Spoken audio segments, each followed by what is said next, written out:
give it a second. Yeah, it has to, well, there's like a 15-second delay, I feel like. All right, let's go with that. It's okay. All right, let's see what we- That's what I was trying, like, if we got it into Adobe, you know how you did it last time? Save it as a PDF? Yeah, it will then put the whole thing up there, like.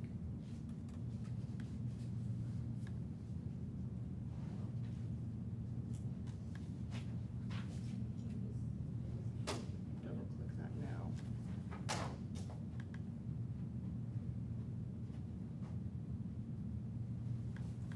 So much for double clicking. No, you did it right, it's just. There we go. Okay. Is that better? We can get it where the whole thing. Yeah, I need to see the whole thing. Okay, here. I mean, it's easier if I see the whole thing. Yeah, no, I get it. So I found the file. Yeah, this- No, we should. Can we set the other one up too? Yeah, So I can click, click. yeah, I can click back and forth, Yeah. absolutely. Well, I won't have to What's go- the other one that you want? It's estimated buyer costs. Buyer costs. Yeah. It's that one there. That's okay.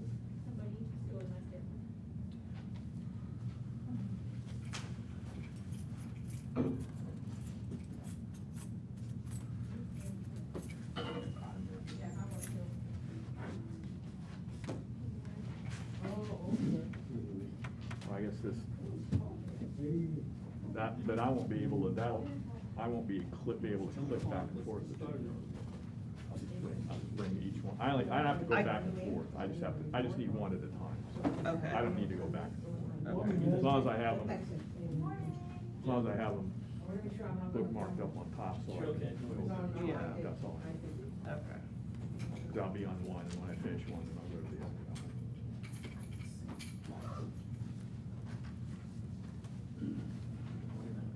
Yeah, I'll start with the sellers. What I'm gonna do is I'm actually, Who's my client? James Davis? Yeah. I just made that name up. What are you doing? What I did is I overrode forms that I already completed in a transaction. And changed the name and the address. Now I gotta go back in and correct it, put it back. To protect the innocent. Yeah, well, I changed the price too. Hey, please. Oh, it's only 10:01. You're 10 minutes early. Free has been nailing it lately. Oh, wait, we still got Bamal though. He's got Yeah. 10 more minutes. I will say Bamal's not quite there, but Preet has been on it lately. Yeah, I'm finally catching up to my New Year resolution. What's that, to be on time? That's still fire. So like, it can be like this, and then if you want to go to the other, so if you want, I just put view, full screen mode, I'm getting better. and it will get it like the full thing like that, and then hit accept. And then it's just in the other tab. Okay. Next time we'll sign this into Adobe because we pay for the Pro version where we could put it in one document. but it'll-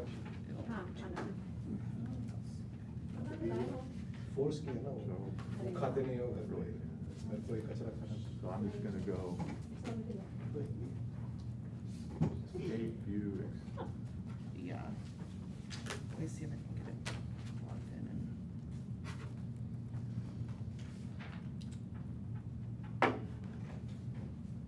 Always tell who's serious about doing real estate, they show up. That's right. Yeah. You're looking good. Thank you. With your new teeth, set of New teeth. and- yeah, recovering from COVID. Wow, that's very good. Okay. They say that old Asians don't die, they just become listless. Don't say that. So, Yeah, Just just as I run out view, of business, then that's it. full screen mode, and then to get to the other one. You are young and escape, strong. Switch to the other. Yeah. View, Hey, Adrian. Full screen mode, Okay. okay? Escape, There you view, go. full screen mode. Got it. If he needs help switching back and forth between the Got two it. documents, they're just on tabs, Oh. Adobe. Okay, I think I got it. Escape, view, full screen mode, okay. I think I got Okay, it. you good? Thank you, yeah.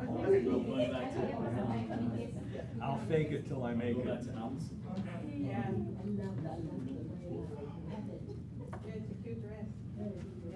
Oh, so how's everybody doing? Anybody have any good war stories? Oh, that's it, you ruined That's it. why I don't wanna go that way.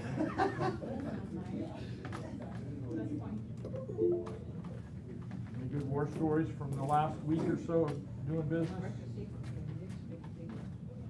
Who had an open house this last weekend? How many people, how many groups? 10 total. 10 people, folks, 10 Total. bodies, 10 groups? 10 groups. That's not bad. Anybody else? Well, with it's a open mobile house? home. How many groups do you have? Five and three. 5 and 3, yeah. Anyone else? You guys should all be raising your hand with an open I house. had like eight groups. 8 groups? Now the question is, what price points? Oh, What price? 450 and 300. 300? 9 for 8. See a trend there? The lower, buyers in the lower price points are active. are still coming. Can you imagine? I was at a that? $4 million property with 4 groups Saturday, 6 groups Sunday. But I, you know, there's always a neighbor or two, you know, Yeah. can't really count them all. All right, good morning. Morning. Someone was asking me, 10:05, you're 6 minutes early, all right. There's a progress. Someone was asking me, they said, had I taught this class before? And I said, yeah, I have taught this class before, but it was many years ago.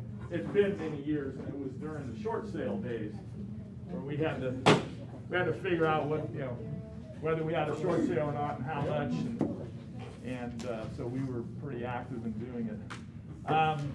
So what we're gonna do is, we're gonna go through the estimated seller proceeds, or what I think everyone typically refers to as the net sheet. And then when we're done with that, then we're gonna go through the estimated buyer's cost, which is what explains to your buyer, you know, what their closing costs are, shows them what their principal, interest, taxes, insurance payments are going to be. I see some faces I haven't seen before. Welcome, I'm Steve, I'm your broker. If anybody is into doing things intuitively or wanting to, you know, feel free to log into, you know, in the zip forms in CAR.org. You can pull up, if you've got a transaction, you can pull up the form. You can actually play with it, plug numbers in. Let me start out with this. If you represent a seller, you open a pre-sale escrow. I mean, you can always ask your escrow officer to prepare an estimated settlement statement. But there may be things that she's not aware of. As you know, some cities have a city transfer tax, so she may not be aware of that. Depends on their program if it brings it up right away. Sewer laterals. Yeah. There's things that they may not know. There may be expenses, whatever. And again, it depends on where you are, whether there's been a pre-sale escrow, and so forth. Same thing on the buyer side. I understand that when a buyer submits an application to a lender, the lender's supposed to provide them what's called a good faith estimate. And it's supposed to be within 3 days of taking the application. I can't say that they're really complying with that much right now. They seem to be, well, when they were busy, they were waiting to do it. They were waiting till you really had, they were waiting like for a contract, so they had definite numbers to plug into a good faith estimate. The good faith estimate can be used, but again, it's not complete. Again, the lender doesn't know. Your buyer may say, yeah, I'm looking in this city and this city, and then next thing you know, you hop over another 2 cities, and now you got a city transfer tax, and now you change the closing costs. Maybe you weren't contemplating doing some inspections, and then you decided you were going to do some inspections. Well, now you got more fees to the buyer. You're going to have situations where, and even more so now, where a lot of your buyers are going to really want to know or going to need to know, how much are my closing costs going to be? That they may be in a tight situation where they need to know how close that number is. The other thing, what we're starting to do now is, ask sellers to buy the interest rate down.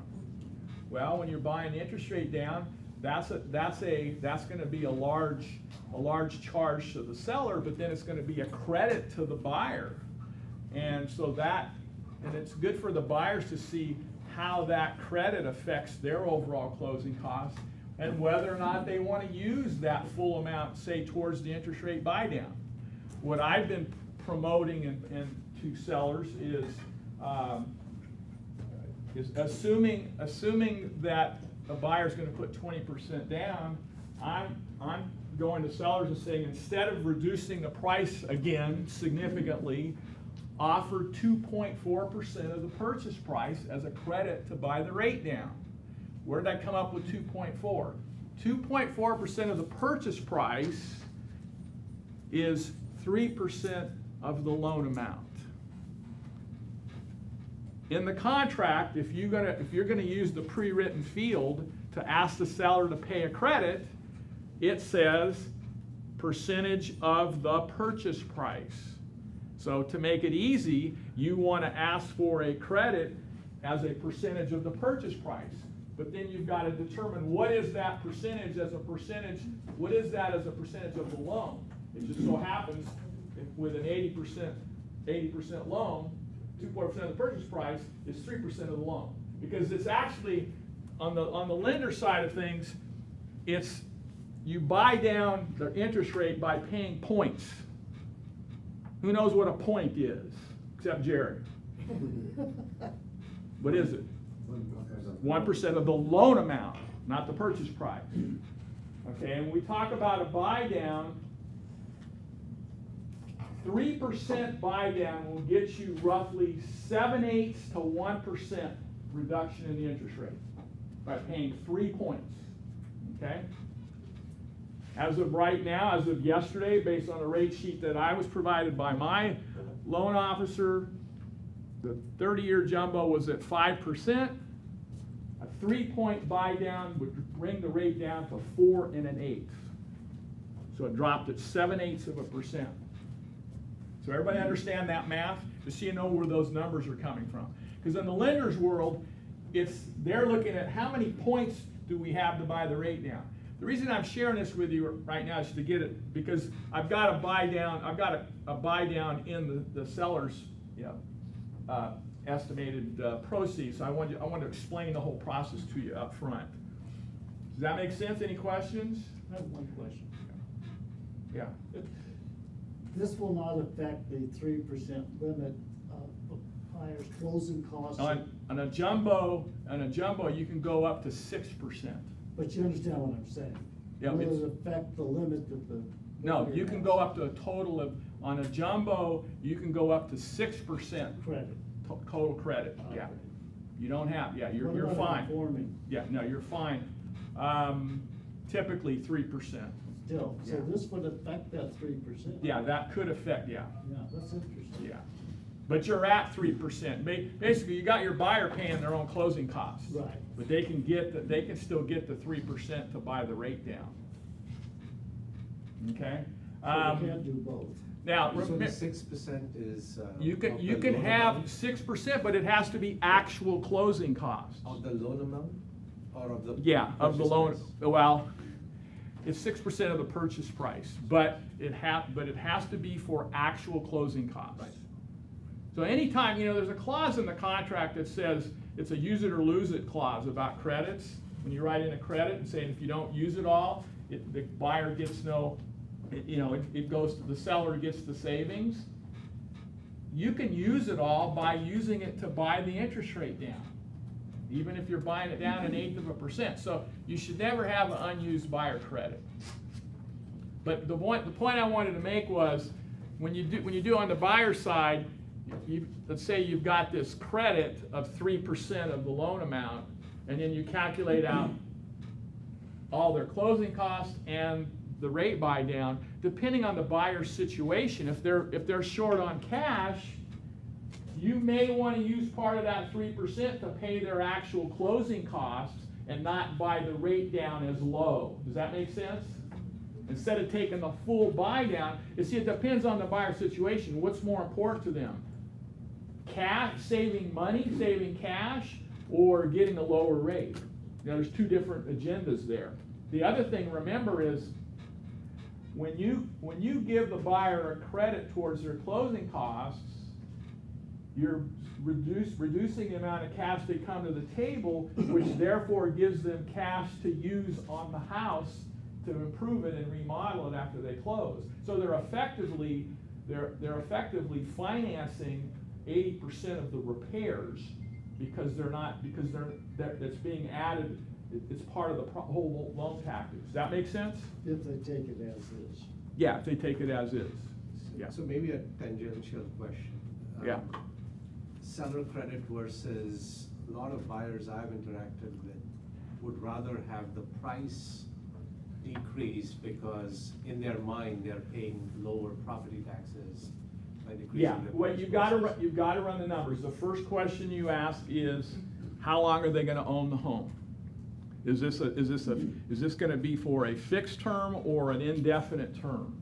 Generally speaking, when you factor in the payment of points, typically the break-even point is about 3.5 years. In other words, if you take the rate, you take the actual rate and run it out, and then you take the lower rate to see, if I pay money up front, how many months does it take for me to absorb that money I paid out? It's usually about 3.5 years or so, 3.5 to 4 years. Everyone understand what I'm talking about? After that, you're ahead of the Then, game. yeah, once you get to that, see, if I give you $3,000, okay, and for over 30 months, that's $100 a month. Well, if I'm saving $100 a month, I gave them $3,000 to save $100 a month. I'm at a break even at 30 months because the amount I saved is the same amount of money I gave them up front. Everyone understand what I'm saying? Shake your head yes or no. Yes. You understand what I'm talking about? And after that 3.5 year period, now you're saving that $100 a month. You get it? Because when you give them money up front, then you got to calculate, well, and that's part of what Avi's talking about. Here's where my mind is. Rates have gone up, but they, interestingly, Jumbo's down about 0.25% over the last 2 weeks or so. Yeah. But my mindset in pushing the buy down, and we did it in the 90s because we had to get very creative. What we're doing is, and I explained this to buyers in open house, I said, one of the reasons we're doing this buy down is we're letting you get the interest rate you would have had about 2 months ago or 3 months ago. We're taking you back in time. Because you understand, a lot of your buyers, if they've been looking for over 3 months or 4 months, they've been significantly affected by the rise in interest rates. I had a buyer come in open house and their pre-approval went from 2.4 to 1.8. That's huge. $600,000 drop in the price that they could buy. So that significantly affects, well, their mindset as to how much their property is going to go down, how much do I want to pay. It affects that, but it affects the size house and the location where they can buy. A lot of them have been impacted. They have to now, without considering how much the price is gonna come down, a lot of buyers have to reconsider where they're buying or how big of a home they're buying. So that's the other reason for this buy down is that gives them more flexibility, gives them more buying power. Does that make sense? So make sure you should make that part of your elevator speech, whenever you're talking to a buyer or seller. I mean, it is a lot of money. I mean, look at on this example here with a $2 million property, you look at buyer's closing costs, we're talking $48,000. But remember, that's in lieu of, I mean, a lot of us with listings in this price point, when we're doing a price reduction, we're talking $150,000 reductions. I mean, this could ultimately net the seller, paying $48,000 up front as a buy down could net the seller more money than if you reduce the price. That's why we're doing it. I mean, that's the goal. The goal is to the goal is twofold. The goal is to try to net the property the same amount of money. The other goal is to get the property sold.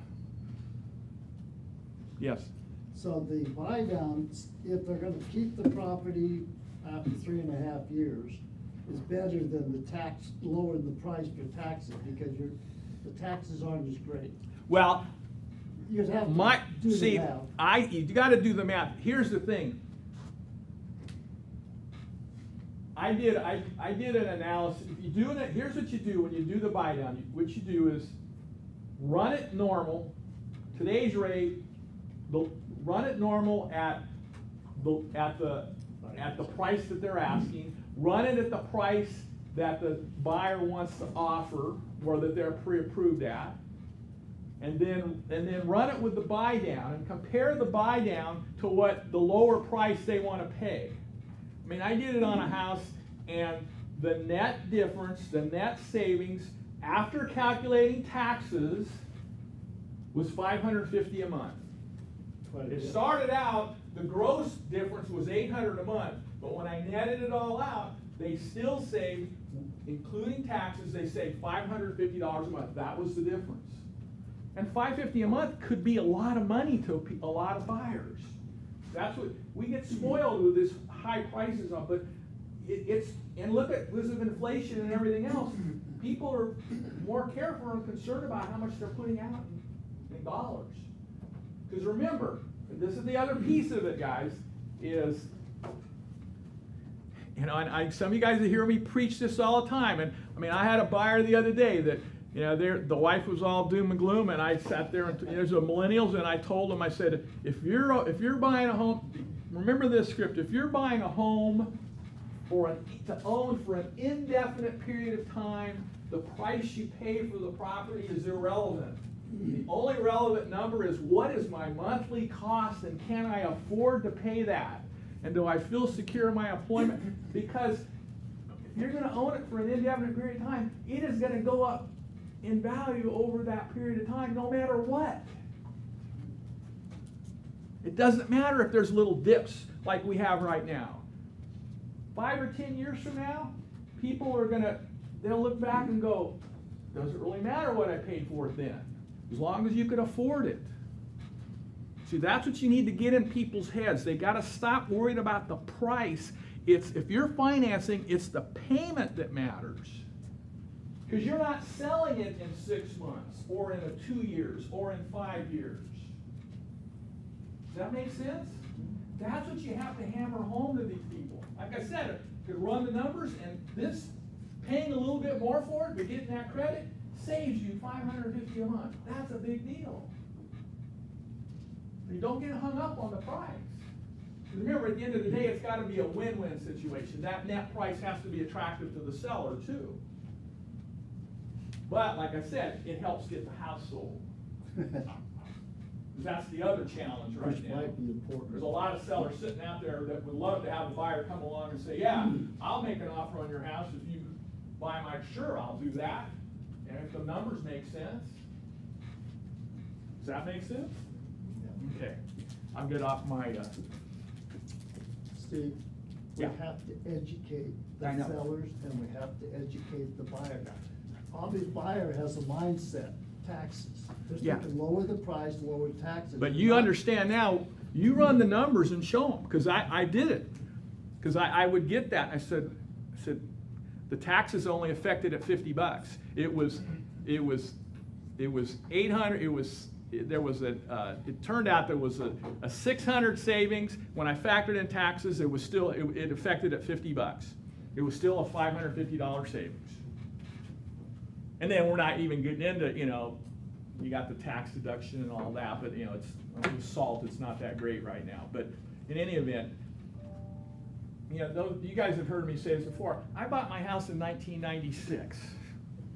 Do you think I care what I paid for it in 1996?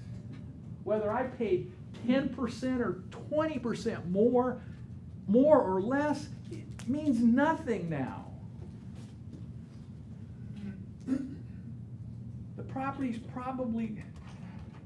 The property could be worth almost 10 times what I paid for it. Yep. You understand what I'm saying? When you're gonna own a property for an indefinite period of time, especially if you got a young couple with a couple of young kids and what are they buying? What are they looking for when they buy? Schools. Well, they're looking for the right schools, and they're gonna stay there for 17 years plus. They're not likely gonna sell until all those kids are out of school. That house is gonna go up in value like you can't believe over that period of time.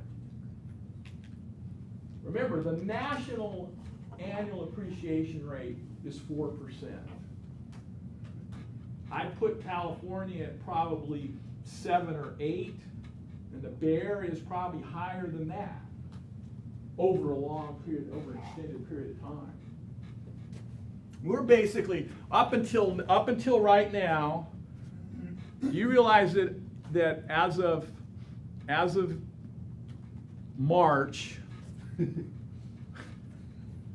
homes had essentially doubled in 6 years. Did you know that? 6 years. I know because I listed a house that was bought 6 years ago. And when I did a market analysis in March, it was worth twice as much as they paid for it. And they were their price point was right in where the median and average for Fremont was. It only took 6 years to double. Steve, can you please run those percentages again? National appreciation. 4. Okay, California. I'd put California probably at 7 to 8. And I really don't know what the Bay Area or local is. I've never seen that statistic reported. And I could be off a point or two on California. I know it's more than the federal. You said Bay Area is higher. Problem. Bay Area could be 8 to 10. At least what we've seen, like I said, mine's gone up. Mine's kind of a unique property, but if I take the development potential of my property out, I'm about, well, I'm still 5. There's somebody. I'm about 6 times. I'm up about 6 times value in 26 years. So I have a report in front of me that was provided by one of the lenders. Alameda County, 63 years, a little over 6%. A little over 6. 63 years. 63 years, okay. 10 years is 9.4%, and 5 years is about 9%. So 4 federal, 6 Alameda County. Over 60 years, and that's. Over 60 years, yeah. That's Well, that crazy. 4% is going back to like the federal rate's going back to about 1960, yeah. Yeah, but when we compare, I mean, I've had friends that wanted data for, say, Madison, Wisconsin, or Cleveland. You can see the stark difference between the history, Yeah. the projected increases there and here. Very, very different, very different.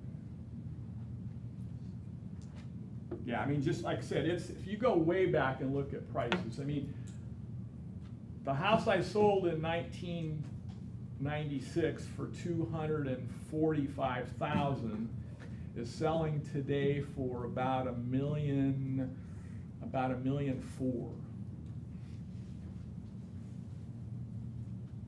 That's pretty typical of Fremont. Yeah. No, but you're right, I think I just sold my seller's listing just now, last month. They were there for 6.5 years. Yeah. Double Yeah. the sale price. Well, and the other thing too, and a great stat that Gary Keller's taught it a different way about the net worth of a homeowner versus the net worth of a tenant. But, you know, Natalie shared the number that the net worth of a homeowner is 45 times greater than a renter. Whoa. 45 times. I've heard it where it's like 200,000 versus 5,000 net worth. That's why you buy a home. Without a home, the average American would not have any sort of retirement nest egg to depend on. You know, beyond Social Security and beyond what they may have by way of a retirement plan. For the average person, they need to buy a home. So, I know we're going a little off. What I'm sharing with you, I have not always been on team meetings, and I'm just sharing with a lot of my thoughts, the things that I want you to absorb and get into dialogue with people, because people it is uncertain times, and people don't know how to navigate through this. They have certain thoughts, and they're being fed information by their family, by their coworkers, and so forth.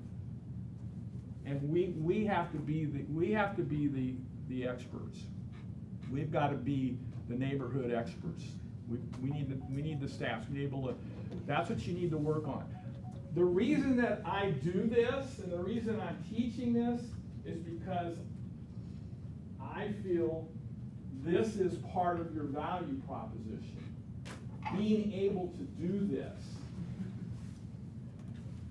I can assure you, if you're going to go out for a listing and you're going to compete for a listing with one or two other agents, as sure as I'm standing here, I know the other agents are not going to come with that. Now, what do you have to do in order to prepare this? You've got to decide on an actual price for that property, a suggested list price, before you show up at the presentation. In other words, you don't go in and wing it and do your whole dog and pony show and wait to see how the seller reacts and wait to see what kind of price the seller wants to list their property for. You do the homework. You come up with a number, and you put that number in writing. This is what I suggest you list it for. And then guess what, folks? And then if the question comes up, you know, how much am I going to get out of the sale? Well, let me show you, Mr. and Mrs. Seller. Pull this out. It's right there in black and white. Do you see the power of that?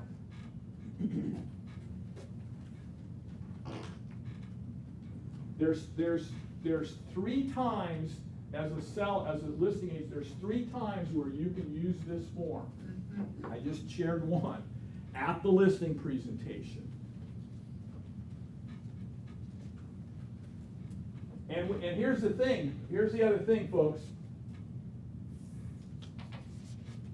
If there's been no discussion of commissions yet, and you've already gone through your presentation and you've already shown them what you suggest the list price should be, now, we got a whole nother discussion about what's it gonna sell for, okay? But initially, unless right now we don't have enough data to share with the seller what to expect to get for their property. We will eventually, we're just not there yet. I'm waiting, are July numbers up, base July numbers up yet? I don't think they have. I'm waiting to see sales price to list price ratios and what average prices have done. But over time, when we get 6 months into this, we're gonna have data that's gonna show us, here's what we can expect to sell a house for as a percentage of list. And with that number, you could create this document with that number. You could say, this is what I suggest we list for, and this is based on the data, here's the statistics, this is based on the data, this is what I think it will likely sell for, and here's a net sheet at that price. That's completely up to you how you want to approach it. Do you everybody understand where I'm coming from? You can go either way. You just come in at list and play it safe. But you may have a very motivated seller who needs to sell. Go, what am I, if I list it for that, what am I getting? See, we have to educate them. We got to let them know, oh, by the way, we're not selling houses for over list price much anymore. They're coming in under. And here's what the data shows. The data shows we're selling, is it out now? Yeah. It is. Selling it's 98% or 96% of list. That's that was the norm. Okay, that's what you could expect. So you can go either way. At the listing presentation, you could play it safe, just use the list price. Still 3% over. Still three, yeah, but that data's gonna change. Yeah. That's our challenge right now. The data's not telling us the true picture. You can see the trend because You can see the median trend, sale yeah. price is going. The media's not picked up on it yet, because even CAR economists haven't picked up on it yet. Yeah. Because sellers are forcing the list price still, and they're screwing themselves. That's what's happening. Yeah, well, the seller shouldn't be. You should be telling That's them, right. this is what you need to list it for. Don't take. That's why I'm the saying, when I do a class CMA, one of the pages is suggested list price. I look at that and boom, I put my number in, and that's what they see. And if they see that I've done my homework, they very rarely question it. And then, where I was going with this, is if I do this, and I've got, I pulled this off of an actual listing, so this is a 6%, I've doctored some numbers, but I have a 6% commission. You can see 3%, 3%. When they see that, you've basically reinforced the price and you've shown them what you charge. And just the fact that they see it in writing, they will often not question it. They'll almost be embarrassed to ask.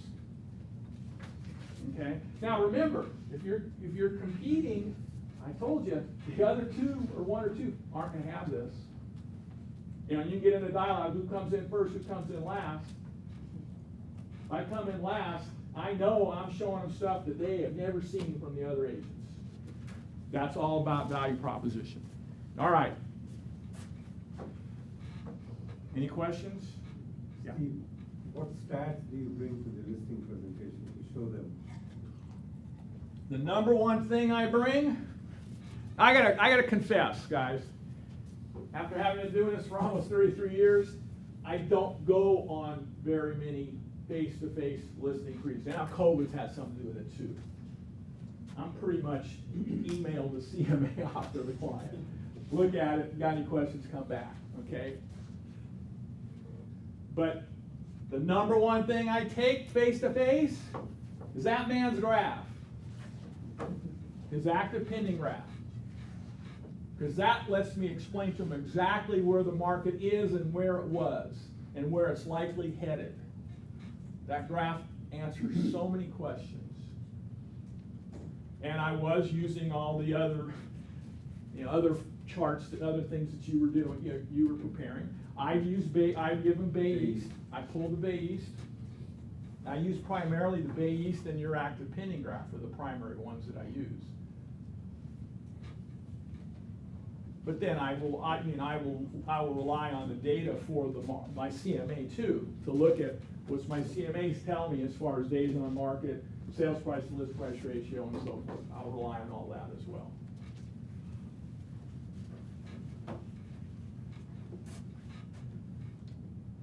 Okay, how many people here have gone into Zip Forms and used this form? 1, 2, 2 or 3 of you, okay? How many of you didn't even know the form existed? Okay. All right, so what's cool about this form is it does a lot of calculating, automatically calculating for you. Once you put in the close of escrow date, you put in the property taxes, you put in the price, you put homeowner's dues if applicable, put in commission amounts, you put in the transfer tax rate, you put in the number of days to prorate tax homeowners. Once you put those numbers in, then it auto calculates everything. You don't have to do math. You just have to figure out what to put in those fields that need to be populated. So what we've got here is we're selling the building that we're in for $2 million, which is a little on the low side, but that probably cost that much for General Motors to build it back in the day. Does everybody understand this building used to be the Western headquarters for General Motors? I've seen this Yeah, slide. when they had the General Motors plant, this was their Western headquarters. This building was full of General Motors employees for years and years and years. Just a quick question, are the title companies selling the sheets and buying the sheets pretty much the same thing? No. Well, they don't have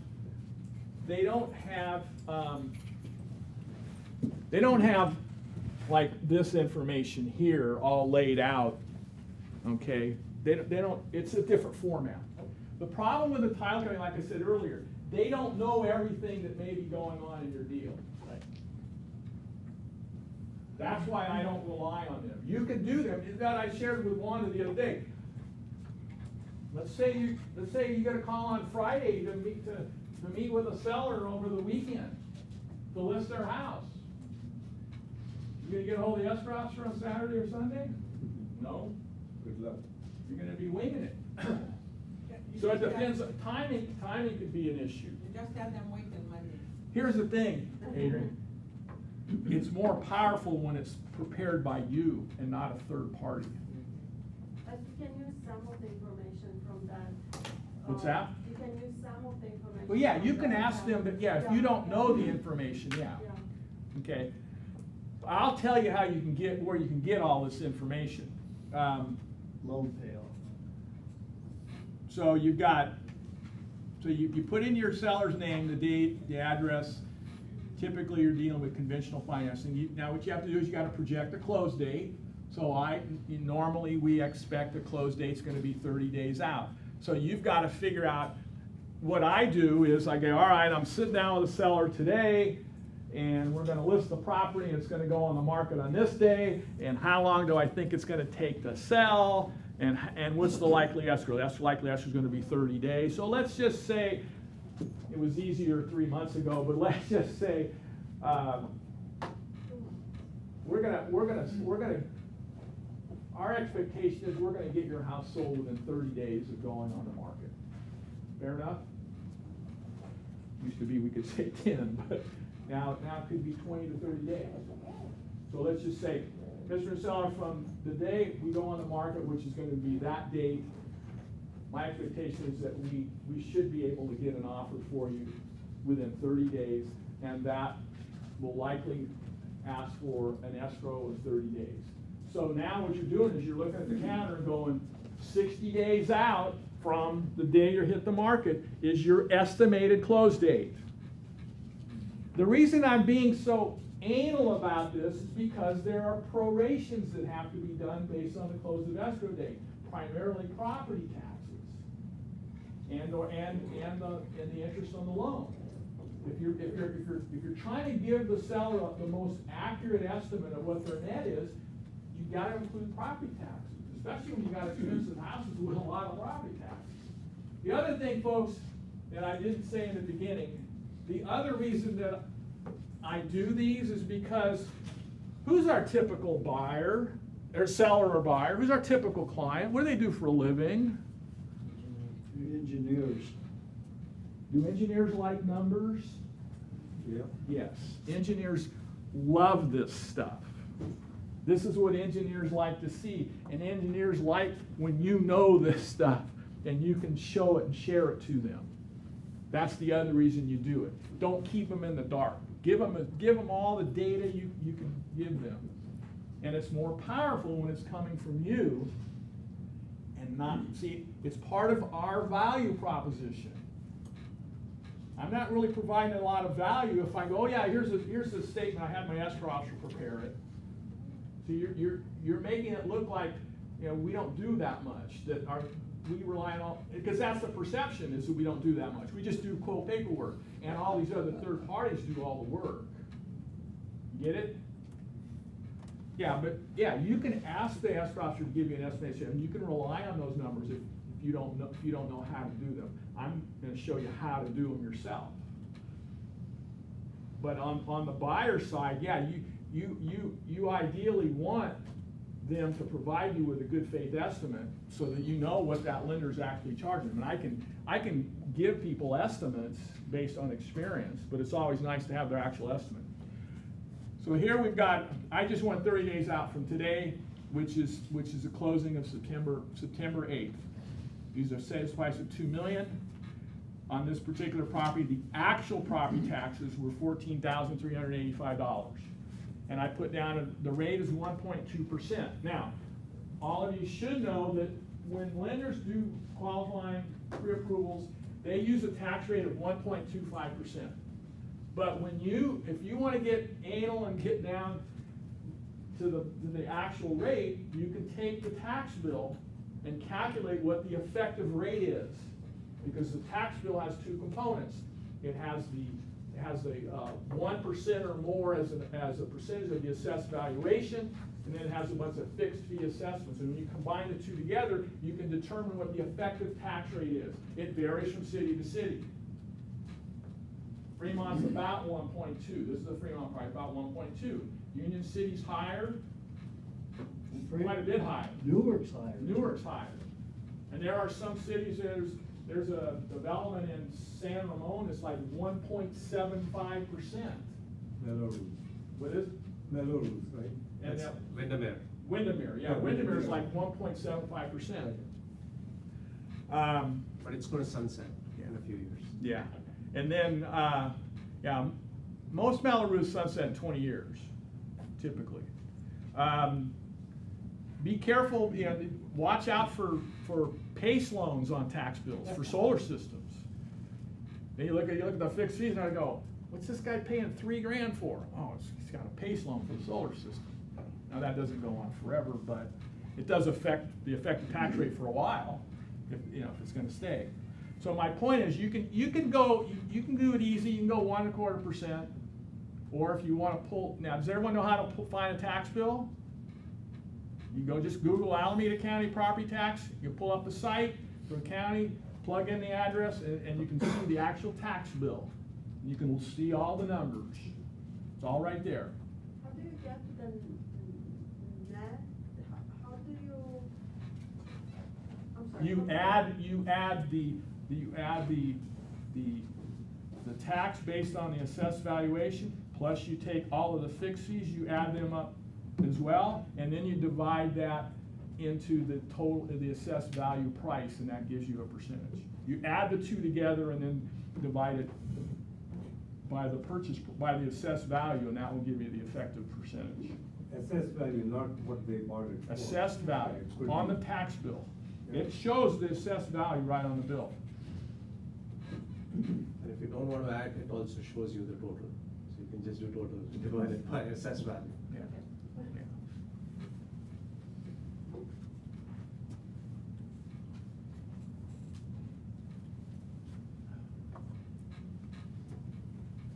I mean, some cities, San Ramon being one, Dublin also has within the city, you have two different tax rates. Yeah. So Dublin doesn't have per se Melrose or that, but they still have, depending on the area, they have different tax rates. Now, in some, I put homeowners dues in here just because I've had this is a single family home, obviously at 2 million, unless it was in San Francisco. So I put in homeowners dues just to show you how to do, what homeowners dues looks like in the equation. Now again, you can, don't get hung up on about 1.2 versus 1.25. There's nothing wrong with just putting 1.25. Okay, you're going to be showing a higher charge. Okay, but it really, that doesn't really affect the seller side, it affects the buyer's side, but not so much the seller's. Because you're prorating the actual number you're prorating based on the actual dollar amount that you put in that form. How did you come up with the 9 days and? That's what I'm gonna get to, yeah. So, okay, if you look on the right column, the seller has an existing loan of $1.2 million, and I'm just assuming based that they bought it some years back and their interest rate is 4%. How do you get that numbers? You get them from the mortgage statement. You have to ask your seller, give me a copy of your mortgage statement so I can see the balance that's owed on the loan. Now again, you've got to, there's some calculating there that depending on how close you want to get to exact, there's some calculating because again, what did we say? You're not going to sell the property for 60 days.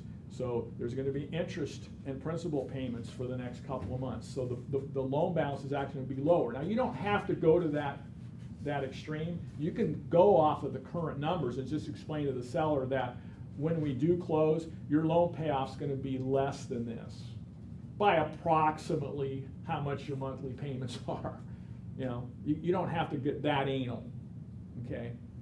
Yeah, does that make sense? Yeah, you don't have to drill down that far. But you do want to make, don't ever forget to include a loan payoff on this document, otherwise that number is going to look a lot bigger. You're going to be in surprise. Okay, so you need to put in the loan amount, you need to put in an interest rate. So Steve, there's no sort of public information on that. That is something that you always have to ask. Yeah, you got to. Yeah, you have to ask for the mortgage statement. Yeah. I mean, I've been doing that. It's just that I And was wondering if there is. you need that when you actually go into contract and go forward with the escrow. You need that because the escrow officer has to order the payoff. So they need the information. They need the lender, the loan number, the contact information to order the payoff. If you're a listing agent, you're usually within 5 to 10 days of opening escrow, they're going to be asking you for the payoff information. They're going to want payoff information and HOA information.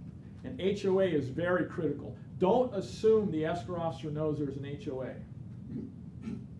Especially when you're maybe using, the buyer pick the escrow officer, the title company, and they're in a different city, and they don't know that whether it's a complex or a house or what it is. I've had deals where, oops, no one told the escrow officer there was an HOA. So you always got to make sure you're giving them that information up front. So all I'm asked, how did I come up with 9 days interest to pay off loan? Because we're closing escrow on the 8th, and I'm allowing 1 more day for the wire to go to the lender. Because depending upon what time of the day it closes, they may not get the wire out by 2 o'clock, which means the lender's not going to receive their funds. The seller's lender's not going to get their money the day escrow closes. So the interest is charged until the loan's paid off. You understand, you may not know this, you understand that when escrows close, the deed of trust securing the seller's loan is still on the property. It has not yet been reconveyed. Buyers, lenders agree, and the instructions are written such that they understand that when they fund the loan and escrow closes, they are not in first position yet, because the seller's deed of trust has to be reconveyed, and seller's deed of trust doesn't get reconveyed until the lender receives the money and signs the request for reconveyance and sends it back, and it gets recorded. It's gonna be up to 10-day process. How many times have you had to run a pre and it's got a deed of trust showing for a loan that was paid off from a refi? Anybody else besides me? Am I the only one? No. Yeah, Jerry. Yeah, comes up quite often. Go. I look at the pre and I go, Did you refi back in 1997? Yeah. The deed of trust never got reconveyed. But the new one's on there because that's how the system works. So then you gotta go to the escrow office and say, hey, that loan was paid off back when it was refied by this one. You need to go back to that title company. You gotta get that, so you gotta track down the thing. And it got challenging for a while after all the foreclosures because a lot of the lenders went out of business. And you it was like pulling teeth trying to figure out who could we find to sign the reconveyance because the lender was gone. Someone had to, eventually you'll find someone like with Deutsche Bank and like someone took over all that stuff, but it's like pulling teeth to figure out who, but it's got to get done. And the new title companies generally don't want to close an insured title until they've got that clean and off. But that does happen from time to time. So that's how I came up with, now, can everyone understand that when you pay your mortgage payment, you pay interest in arrears, which means the payment, the house payment you made, if you made a house payment on August 1st, that was for the interest in July. That's what we mean by in arrears. Mortgage payments are the exact opposite of rent. Mortgage payments, you pay interest in arrears for the month that just passed. When you pay rent, you're paying prospectively for the month coming up. So they're two different directions. So what happens is, if you make a payment on August 1st, you're paying for the interest from July 1st to July 31st. That's the interest. The interest in this payment consists of principal and interest. The interest portion of this payment that you made is covering that interest. So now on the 1st, every day you're incurring an interest charge. So if we close on the 8th, and the wire goes out and is received on the 8th, the seller owes 8 more days of interest.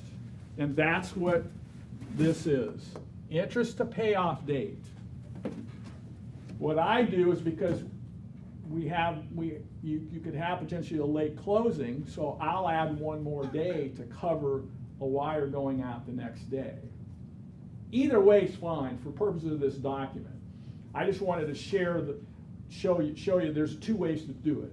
Do it right up to the date.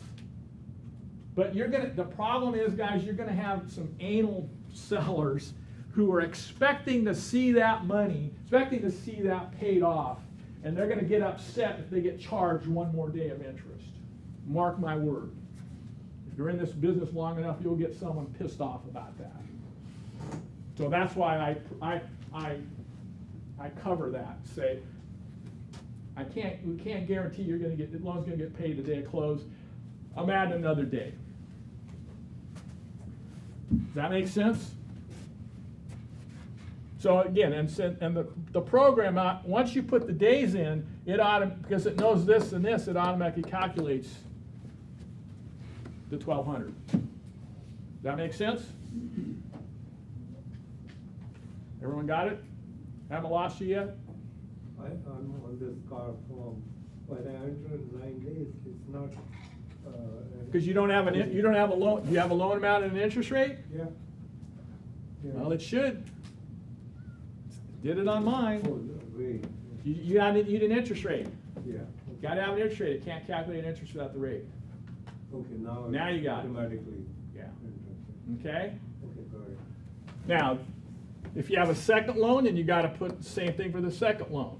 If you got lines of credit, prepayment penalty, don't see too many prepayment penalties.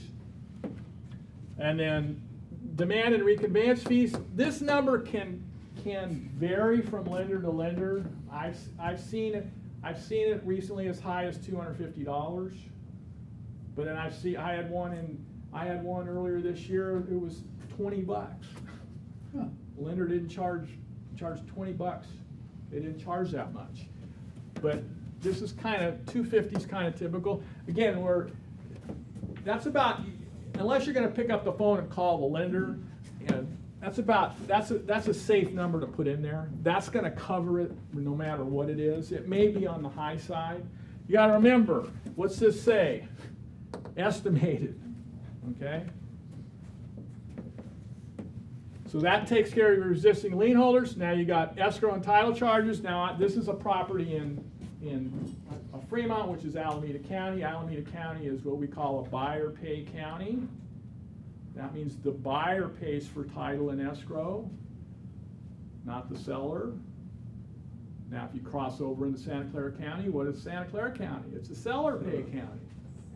Seller customarily pays title and escrow, owner's title and escrow. Buyer still pays for the lender's title policy, but the seller's customarily, again, custom, not law, not required, custom. Now be careful with agents coming from Santa Clara County bringing offers to Alameda County, because their knee-jerk reaction, I assume in most cases, their knee-jerk reaction is to check the boxes for seller to pay that stuff, because that's what they're used to in their county. But nowadays, given the market, don't be surprised if they don't do that purposely because of the market. So you've got to watch it when you're a listing agent. Make sure they haven't checked the boxes for the seller to pay. Question? So when you say customary, does that mean it's like or it's like preferred? It's the custom. It's the custom in the industry. It's been that way forever. And we'll put it this way, in almost any market condition, 99% of the time, that's how it's done. But it is negotiable. It is negotiable. And like I said, be careful now, it could become negotiable because of the market that we're in. But even then, even in the 90s, we were still following custom for the most part. Yeah.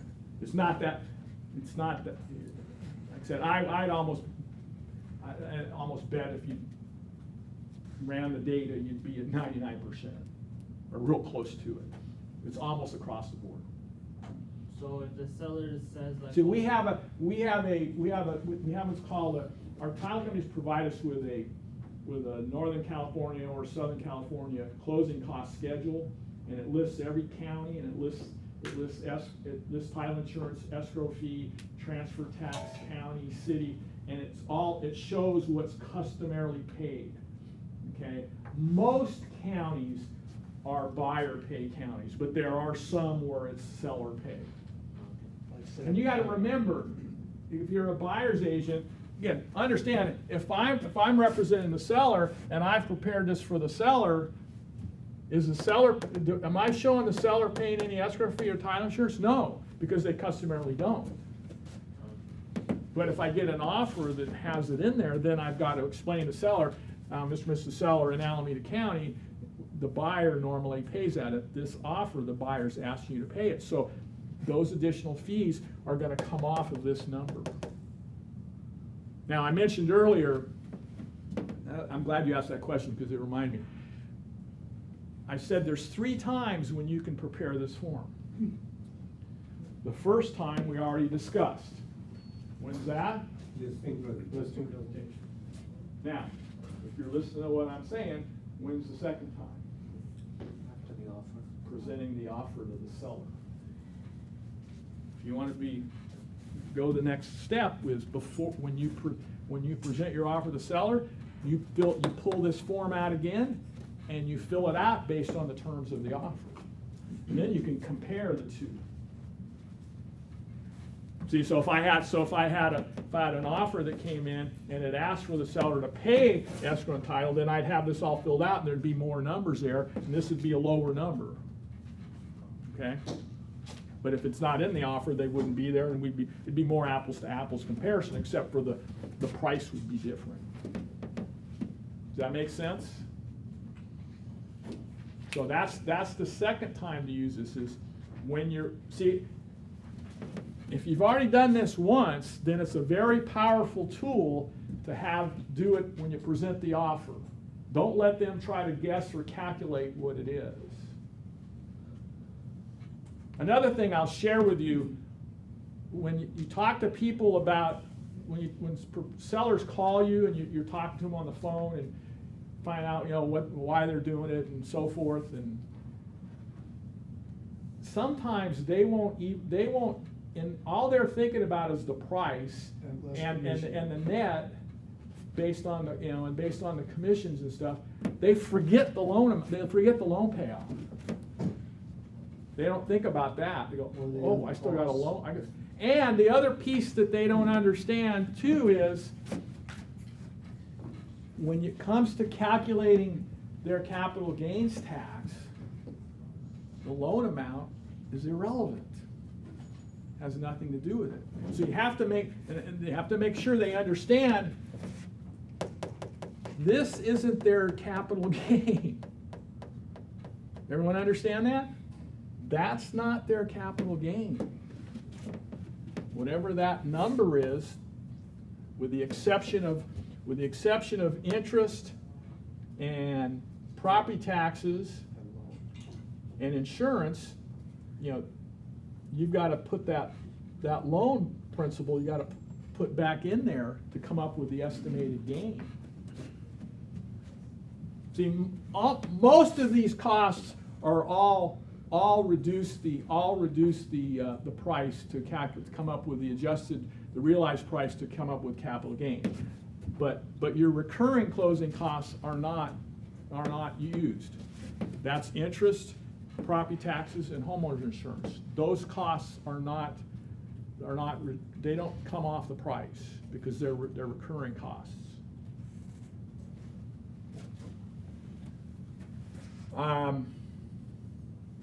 So everyone with me so far? Now, you are going to have, the title company is going to charge for mobile notary fee, recording fees, sometimes a document and drawing fee. Typically, this is going to total up to, what I'm seeing roughly is about $400. So again, this is another number. Like this number, this is an estimated number that you can safely put in there and know that that's going to, I think the one I was looking at last night, it was $398, I think it came to, when I took all the fees that fall under that. Okay? That you're not going to see one line item. There's going to be multiple fees that it's going to be mobile notary, drawing fee, recording fee. That's what's going to go into this.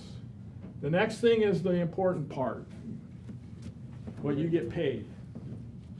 You can put it in one of two ways. You can check the box and put in an exact dollar amount, or you can just check a box and put in a percentage, and then it automatically calculates what your commission is.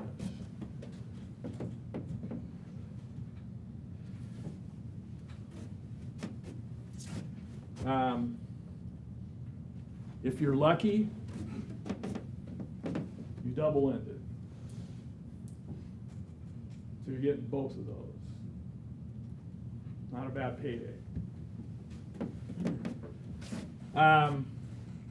Transfer tax.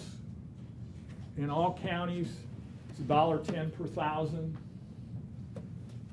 You plug in $1.10 there, and then it automatically does the math. At $2 million price, you go 2,000 times $1.10, it's $2,200. Automatically calculates for you. Okay? Now, if you have a city transfer tax, you got to put in that tax rate. City transfer taxes can be high. They can get up. Oakland they change theirs, but you get Oakland, Berkeley, you can get up to $15 a thousand, and even more than that now. They've got Oakland, Berkeley, San Francisco have these due schedules. They go even higher, but for a long time, $15 a thousand was the most. Now, customarily, there's that word again. Customarily, city transfer tax is split 50-50.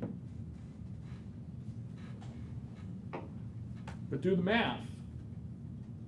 Assume $15 a thousand on a $2 million house split 50-50. What's 7.5% of 2,000? $15,000. So look at how much more the city transfer, at $15 a thousand, look how much more the city transfer tax is over the county transfer tax. It's 15,000 versus 2,200. It's huge. Becomes even more important on the buyer's side. You always need to make sure that buyer knows, because that's a huge amount to their closing costs. In some cases, the city transfer tax is more than the rest of all the remaining closing costs. They're paying more just for the transfer tax than they are for all their other closing costs. Depending on the price point, there's a break even there. All right, the next is property taxes. I put 67 days. How did I come up with 67 days? I'll buy lunch for whoever, other than Jerry, who knows how I came up with 67 days. I thought we got a free lunch anyway. You're right, we're getting a free lunch in about 35 minutes. This is related to the 2 years, 2 times a year property tax due time, because it's, I'm looking at September 8th. So because they are due in October 2nd. November 16th. No, you're kind of, I get some points. you're close. You're close. You might get an appetizer. I'm good at that. You'll get a drink. How's that? You get a drink. You get a cocktail. Sorry. How's that? Yeah, I was gonna say the same thing, which is November 16th is the property tax date. Well, so 9/8 to It's November actually 16th. November 1st is when they're due. There's 2 installments. Here, let me do my normal spiel here. I know we got. So you have 2 installments, okay? First installment is for July 1st to December 31st. Second installment is for January 1st to June 30th. Don't tell me why they do it that way, but that's how it's done. Now, the assessed value is determined on January 1st. Used to be, I think, March, but they changed it. Now it's January 1st. That's when they determine the assessed value. And when you get that little postcard in the mail, that tells you assessed value as of January 1 is this. Then we take your $7,000 homeowner's exemption, like, wow, that's a big savings. Take that $7,000 off, and that's your assessed value. And every year, I have one client that will ping me, is this a problem? Right. Well, at least they remember you. They remember you home. Every year. You know? Yeah, exactly. Yeah. Am I supposed to do something with this? No. You're, well, this is what you got to watch. That's a good question, because what's happening to property values right now? So they're starting to go down. So depending on how long someone's owned the home, their assessed value might start going up and might get higher than what it's really worth. And when that happens, you can appeal your assessment and get it reduced down. Okay? But keep in mind, if your value goes back up, they're gonna grab it back again. But that will be, for some people, people that you're selling houses to now, in 2-3 years, within even a year potentially, their actual value could be lower than their assessed value. And they can appeal to get their assessed value reduced to actual value. But the assessed value can go more than 2% per year or something? Well, Prop 13 says that they can increase it by no more than 2%. No more than 2, that's the max, every year. That's 2% of the value, not the tax. The tax remains the same, 2% of the value. But values have to go up for them to do that, okay? And do you find that the assessed value is most of the time is so much off the actual estimated value of the house? No, typically assessed values end up much lower than actual value. Yeah, much Yeah, lower. much lower, yeah. Yeah. So you can- But there'll be a time when it'll go the other way, and you'll actually see. But again, it just depends on where they bought and the neighborhoods and what price points are doing what.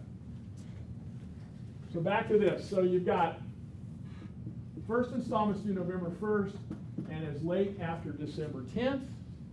Second installment's due February 1st and is late after April 10th. 5 days before taxes are due unless you file an extension to October for income tax. Now, if, generally speaking, if taxes are due within 30 days of closing, then the escrow officer is going to collect that installment prorated from both sides. So that means if you've got a closing on October 1st and after, and the seller has not yet paid that installment, they're going to collect the full installment from both sides. But it's going to be prorated. Seller's going to pay from July 1st to the day before escrow closes, and buyer's going to pay from the day escrow closes to the end of the installment period. So if you had so in our case here, we've got a 9/8 close. Okay. Now we prorate. You remember in the contract, prorations are done using a 30-day month. So how many days in July? 30. How many days in August? 30, not 31, 30. We prorate using a 30-day month. 30. How many days up until the day escrow closes on our sheet? 7. What's 30 plus 30 plus 7? 67. That's where I got 67 days. You can keep them. No. Now, you go into the second installment, 30 days back is 1/1. So generally speaking, as soon as you roll into the new year, during that first 3 or 4 months, first 2 or 3 months of the year, depending on when seller pays their taxes, they're going to collect from both sides. If you close in January, they're going to collect from both sides. So you understand how we prorate. In this case, seller is from 7/1 to 9/7. Buyer is from 9/8 to 12/31. Now, this is all based on seller's taxes. About 6 to 8 months after close of escrow, the buyer will receive a supplemental tax bill. Can you imagine what they're gonna get now? For the difference between the taxes for the price they paid and seller's taxes. And I'll guarantee you that if you have this discussion with the buyer when you're writing an offer, I'll joke around and I said, I'm gonna bet you lunch you're gonna forget this conversation. And then, just like obviously with the postcards, something comes in the mail, they call up and go, I got this bill for taxes, I thought I already paid taxes. I said, you owe me lunch, because you forgot the conversation. Because I share with them, you only paid seller's portion. I do the math and I give them an estimate as to how much the supplemental bill is gonna be. So you're gonna get a bill, you're gonna be able to pay it in 2 installments, but it's gonna be for approximately this much money. Usually when you get that call, it's because, I tell them, this is how much it's gonna be, save this much a month so you have it when it comes due, and they haven't saved it, they don't have it, and they're freaked out. It's a whopper. Yeah. Because it could be a big amount of money. If you got a seller who's been in the house a long time, think about it. Not unusual to have a, my parents' generation where they, I helped someone pay a tax bill the other day. They're not even paying like $700 a year in taxes on a house that's worth at least $1.2 million. Because they've owned the house so long. That's the beauty of Prop 13. It caps the assessed value at no more than 2%. Now here's the other part you got to remember is when you represent a seller, you've got to look at depending on when you got to look at is your close date going to fall within one of those time frames? If your close date is going to fall within one of those time frames, then you tell your seller, don't pay the tax bill. It'll get paid in escrow. Because remember, if they pay the tax bill, they're paying the whole thing. They're out of pocket all that money. They're gonna get some of it back. Let's just say you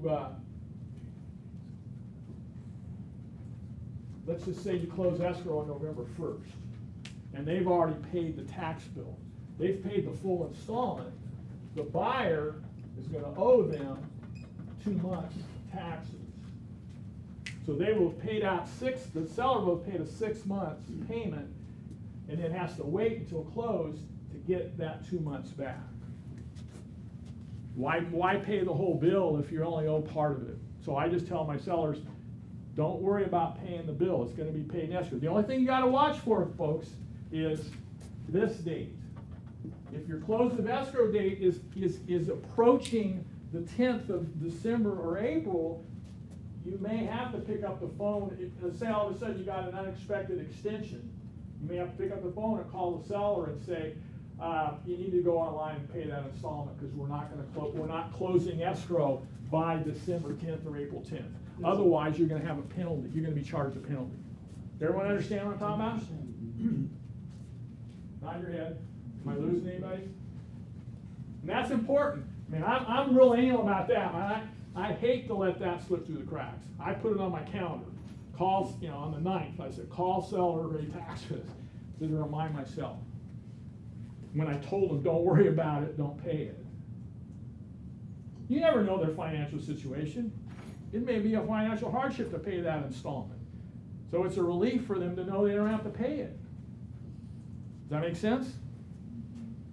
Everyone understand what I'm talking about?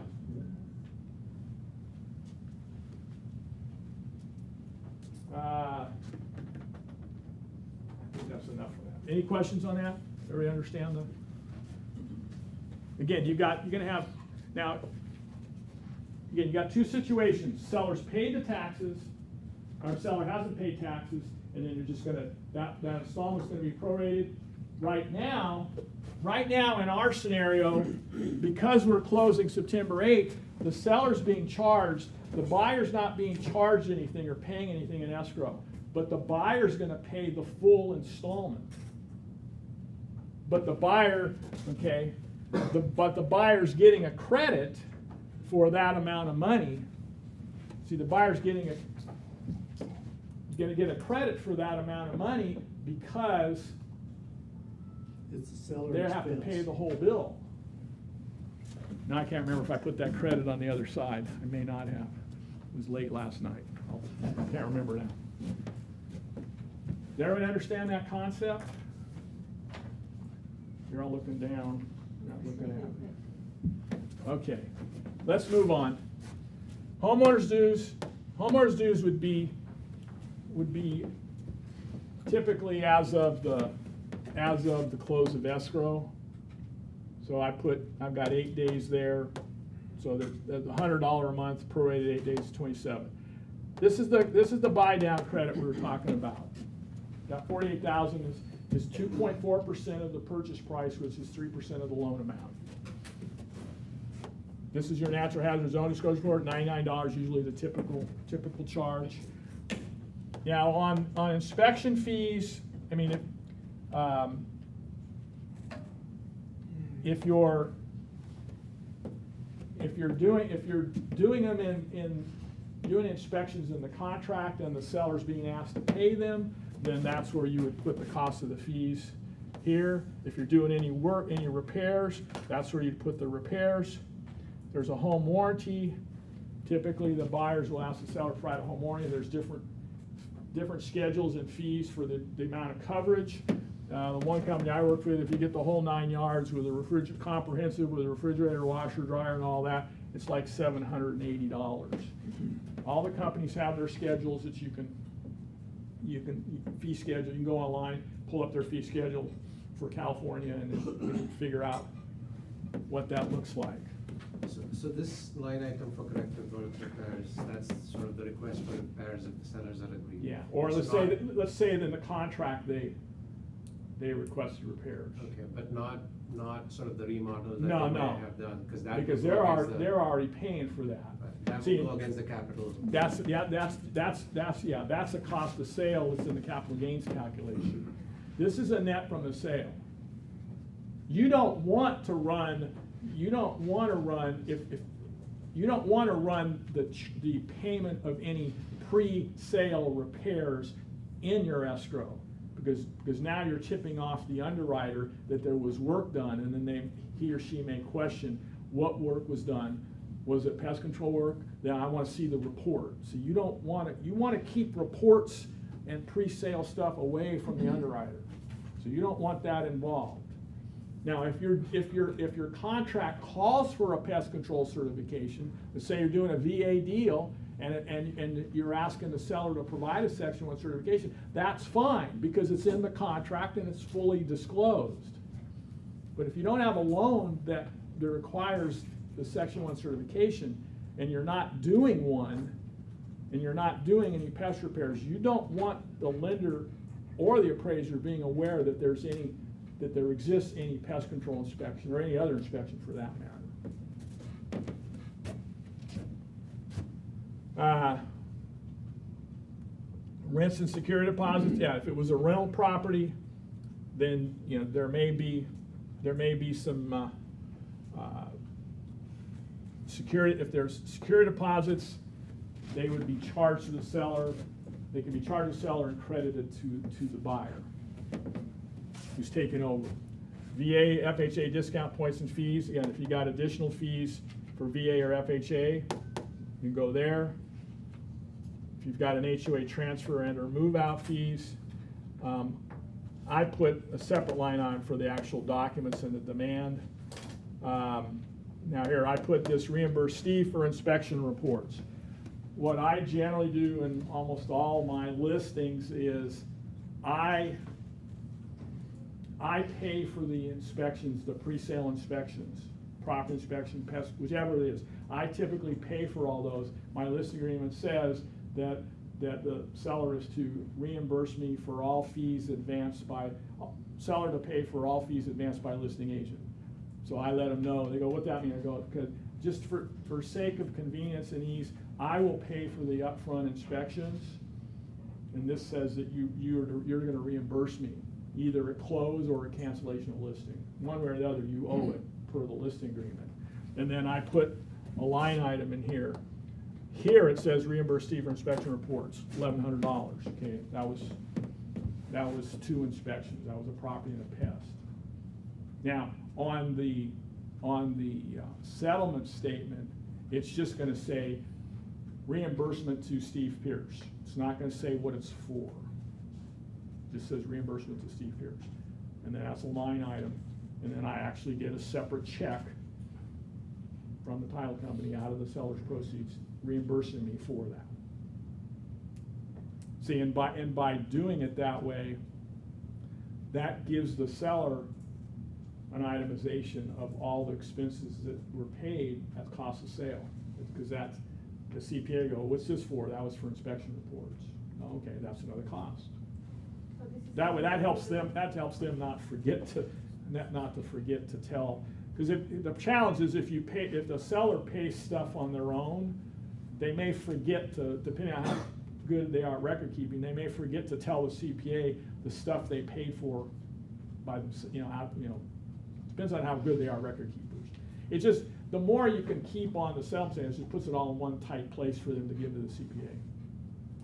This is something that you typically do pay upfront for their inspections? Yeah. I generally pay for the inspections up front and for the HOA doc packages too, typically. Because nowadays you gotta pay for them up front. So I typically pay for those, and that's part of my reimbursement too. If I pay for it. You advance. They don't. Yeah, I'm advancing it, yeah, and that's why the listing agreement, under, was it paragraph 3, says seller to pay, and then there's a blank. I put seller to pay listing agent for all fees advanced by listing agent. And that protects me, that gets me paid for the inspection. And I explained to him what I'm doing. I said, just to make, instead of hassling you for a credit card or whatever, I just have my own credit card, I just do it, or I give it to my TC and say, hey, use my credit card, boom, boom, just do it. I don't bother the seller with all that stuff. They know I'm doing it, but I don't bother them to pay for it up front. But they If, you know, don't if you don't want to, or don't feel comfortable, or can't afford to do it, you just gotta bring the seller into the mix to be part of it. I try to make it as easy for the seller as possible, okay? That's part of my value proposition. Say, hey, I'll take care of that up front, I get paid at the end. They never question you? How much we get our own is cheaper or? No, because I'm the expert. I'm the professional, they're not. You gotta remember, That's good. they need you, you don't need them. Until you have that attitude, the clients are gonna pull you around by the nose. Okay? Cut the commission first. You've got to have that attitude. Folks, I have clients that they would be embarrassed. They would be embarrassed to even consider asking me to reduce my commission. Does that make sense? They would never think of me doing that. Now, I can't sit here and say that everybody's like that. I'm not that naive. But I'm saying, once you create a relationship with a client, and they know and understand what you do, and they see how hard you work, and they know that that's what you do to make a living, they don't question it.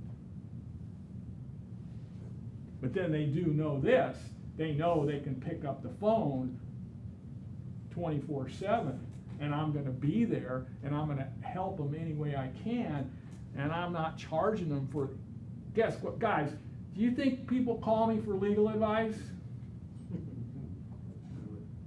I do. I mean, I'm on people's speed dial. Kind of an old thing, but my point is, I mean, all my clients, they know, yeah, I'm the real estate guy, but they know I'm an attorney too. I don't charge people for that. My wife, she gets mad all the time. You're spending too much time on the phone. Stop. It's part of my value proposition. I do this other stuff for free, but I have no guilt in charging 6% or 8%. And I have a vacant land listing right now at 8%. I'm not guilty for that. I'm not guilty about that. That's what I feel I'm worth. That's what you have to start. And when we talk about value proposition, you got to ask yourself every day when you get up, why should someone work with me? That's your value proposition. And then that's what helps you develop what you feel you are worth. I mean, would you even consider walking into the doctor's office and telling, hey doc, you know, how about knocking 20% off your fee for my visit? Would you do that? Don't think so.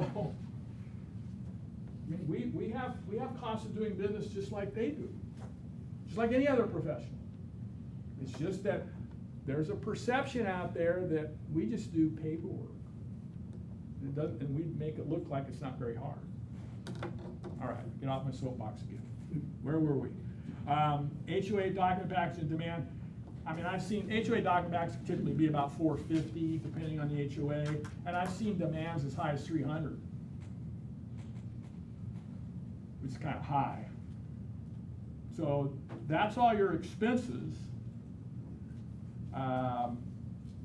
You got the payoff of the loan, and then on the estimated credit side, in this scenario here, we're closing September 8th, so there's no credit to in this scenario here, I'm assuming the seller hasn't paid the homeowner's dues yet.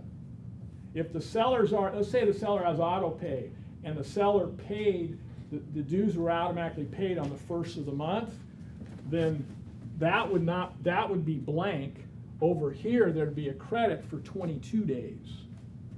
Because the dues for that month have already been paid, so the buyer owes the seller for the period of time that they own the house.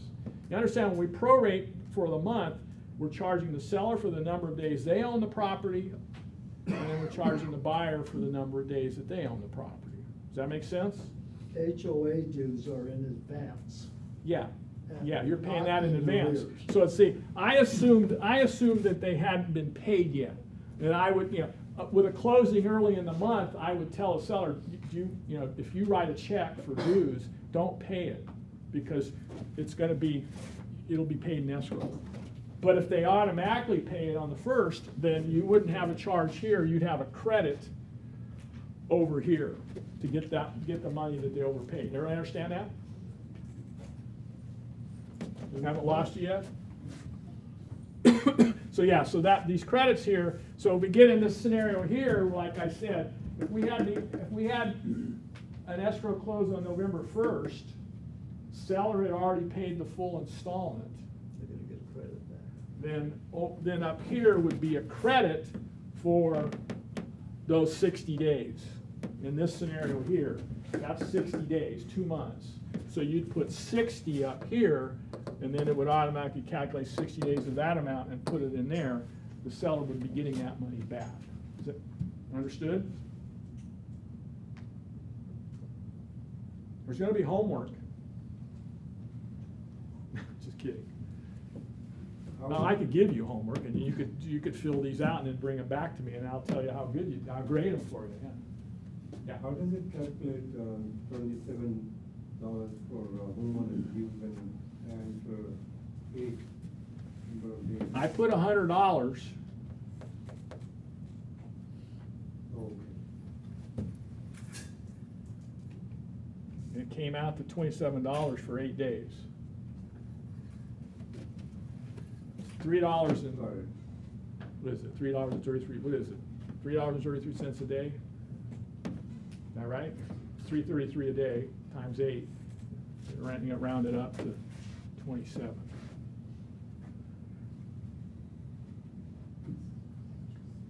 So, so we go recap. We've got our $2 million price. We've got the loan amount here at $1.2 million, and then we've got all the expenses, $177.43. The net to the seller is $622,517. Now, got 2 more lines for a seller carry and tax withholding, which is important, and tax withholding especially. So on the seller carry, you can have a seller carry a portion of the equity in the property as a second note. Maybe you've got a buyer that's only got 10%, doesn't like the financing available at 90%, a 90% financing doesn't look attractive. The seller's willing to carry 10%, say interest only for 3 years or 5 years. So then you would put that 10%, say it was a 10%, 200,000, you'd show that 200,000 here because they're not gonna net that, but they're gonna get interest.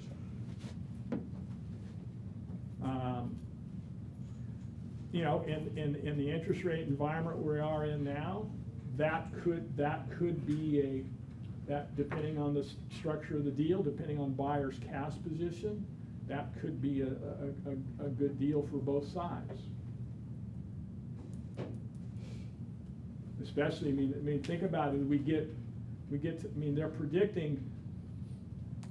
CAR economist is predicting that rates will be at between 6 and 6.25 by the end of the year. That is higher. Huh? I bet it's gonna go higher. Well, that's what they're predicting. Well, the inflation's. Yeah, well, they're looking at the inverted yield curve, and they're looking at all this different stuff in there. But it's active. Oh, yeah, but my point is, well, if rates are at 6, 6.25, and you got here's the thing, when you got a seller, here's a question you always have to ask yourself, you got a seller cashing out. Let's say, a lot of sellers already have their other home, or they're buying down, meaning they're gonna pocket a bunch of money. You guys gotta ask them, well, Mr. Seller, how do you plan to invest the net proceeds from the sale. What are you gonna do?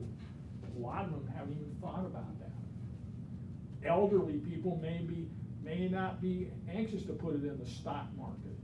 They want a more conservative return. What's safer than their own Yeah, home? so, let's just say rates are at 6.25. How about, now normally, I get this question a lot. Normally a seller carry in traditional markets, typically, seller carries will usually be at a higher rate than what the prevailing, what the underlying rate is. Okay, because they have a higher risk. Okay? Because there's only 10% equity versus 20% for the first lender.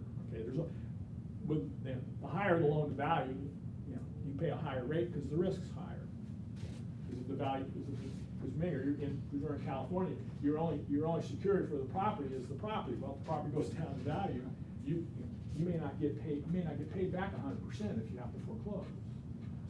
So typically you do charge more, but you could tell a seller, how about you agree to carry 10% and say at 5%, say interest only for 3 years or 5 years. Kind of depends on the buyer situation. You'll have people that, they know they're gonna make more money over time. Maybe they've got some bonuses coming in. They could have all these cash windfalls coming up in the near term. And rather than borrow more money at the high rate, they'd like to have a short-term loan, okay, because they know maybe they got bonuses or whatever it may be, stock options, whatever they may have coming in a short period of time, they could pay off the. Now, I'm hearing that more and more lenders are, because of the rising rates, I'm hearing more and more situations where lenders are willing to recast loans when there's been a lump sum payment paid towards a loan, which traditionally they would never do. But I'm starting to hear that coming back. Everybody heard that term, recast? Because remember, if you owe a lender $1 million, and then let's say you win the lottery and you go, well, here, I'm going to give you $500,000 and pay down my loan by half. That doesn't change your monthly payment. The payment's gonna stay the The payment's same. still the same. Recasting the loan means they recalculate the loan based on the new loan balance. So now it does drop your payment. Traditionally, lenders would never do that. Now they're starting to do that. And I even had, even many years ago, go back, well, God, time flies. Go back in time here, when Risha was here. I have a client, I sell them a high-end house, and they got a lower-end house to sell in Hayward, and the loan that was put on that purchase was put on there with the intention of paying it down from the home I sold after close, and then recasting the loan at the new principal amount. Understood? Everybody follow what I'm talking about? And more lenders are offering that. So that's something to always remember. If you've got someone who's buying first and then selling, you want to make sure that they can recast that loan when they take the net proceeds from the sale and pay it down on the property they bought. Will the interest rate stay with your? Usually the rate doesn't change. Typically the rate doesn't change. But again, that's still a huge savings. I mean, if you borrowed, and I sold these people like a $2.5 million house, and they had an $800,000 house, and they had about $1.6 million loan. So you can imagine the payment on $1.6 million. Well, all of a sudden they dump $700,000. I mean, they got a huge drop in payment. Yeah. So what's the difference between recasting the loan and refinancing? You gotta pay money to refinance. You gotta go through escrow, title, escrow fees, all, gotta do it's a whole new loan. Gotta pay loan fees, title fees, escrow fees. You could be out, depending on the loan amount, you could be out $3,000, $5,000, $7,000. And you might have a low interest rate to begin with. Yeah, you may already have a good rate. So for recast, you stay with your current lender? Yeah, it's the same lender. But yeah, they just recast the loan. The re-amortized balance. They just over the recast it, remaining recalculated term. based on the new lower principal amount.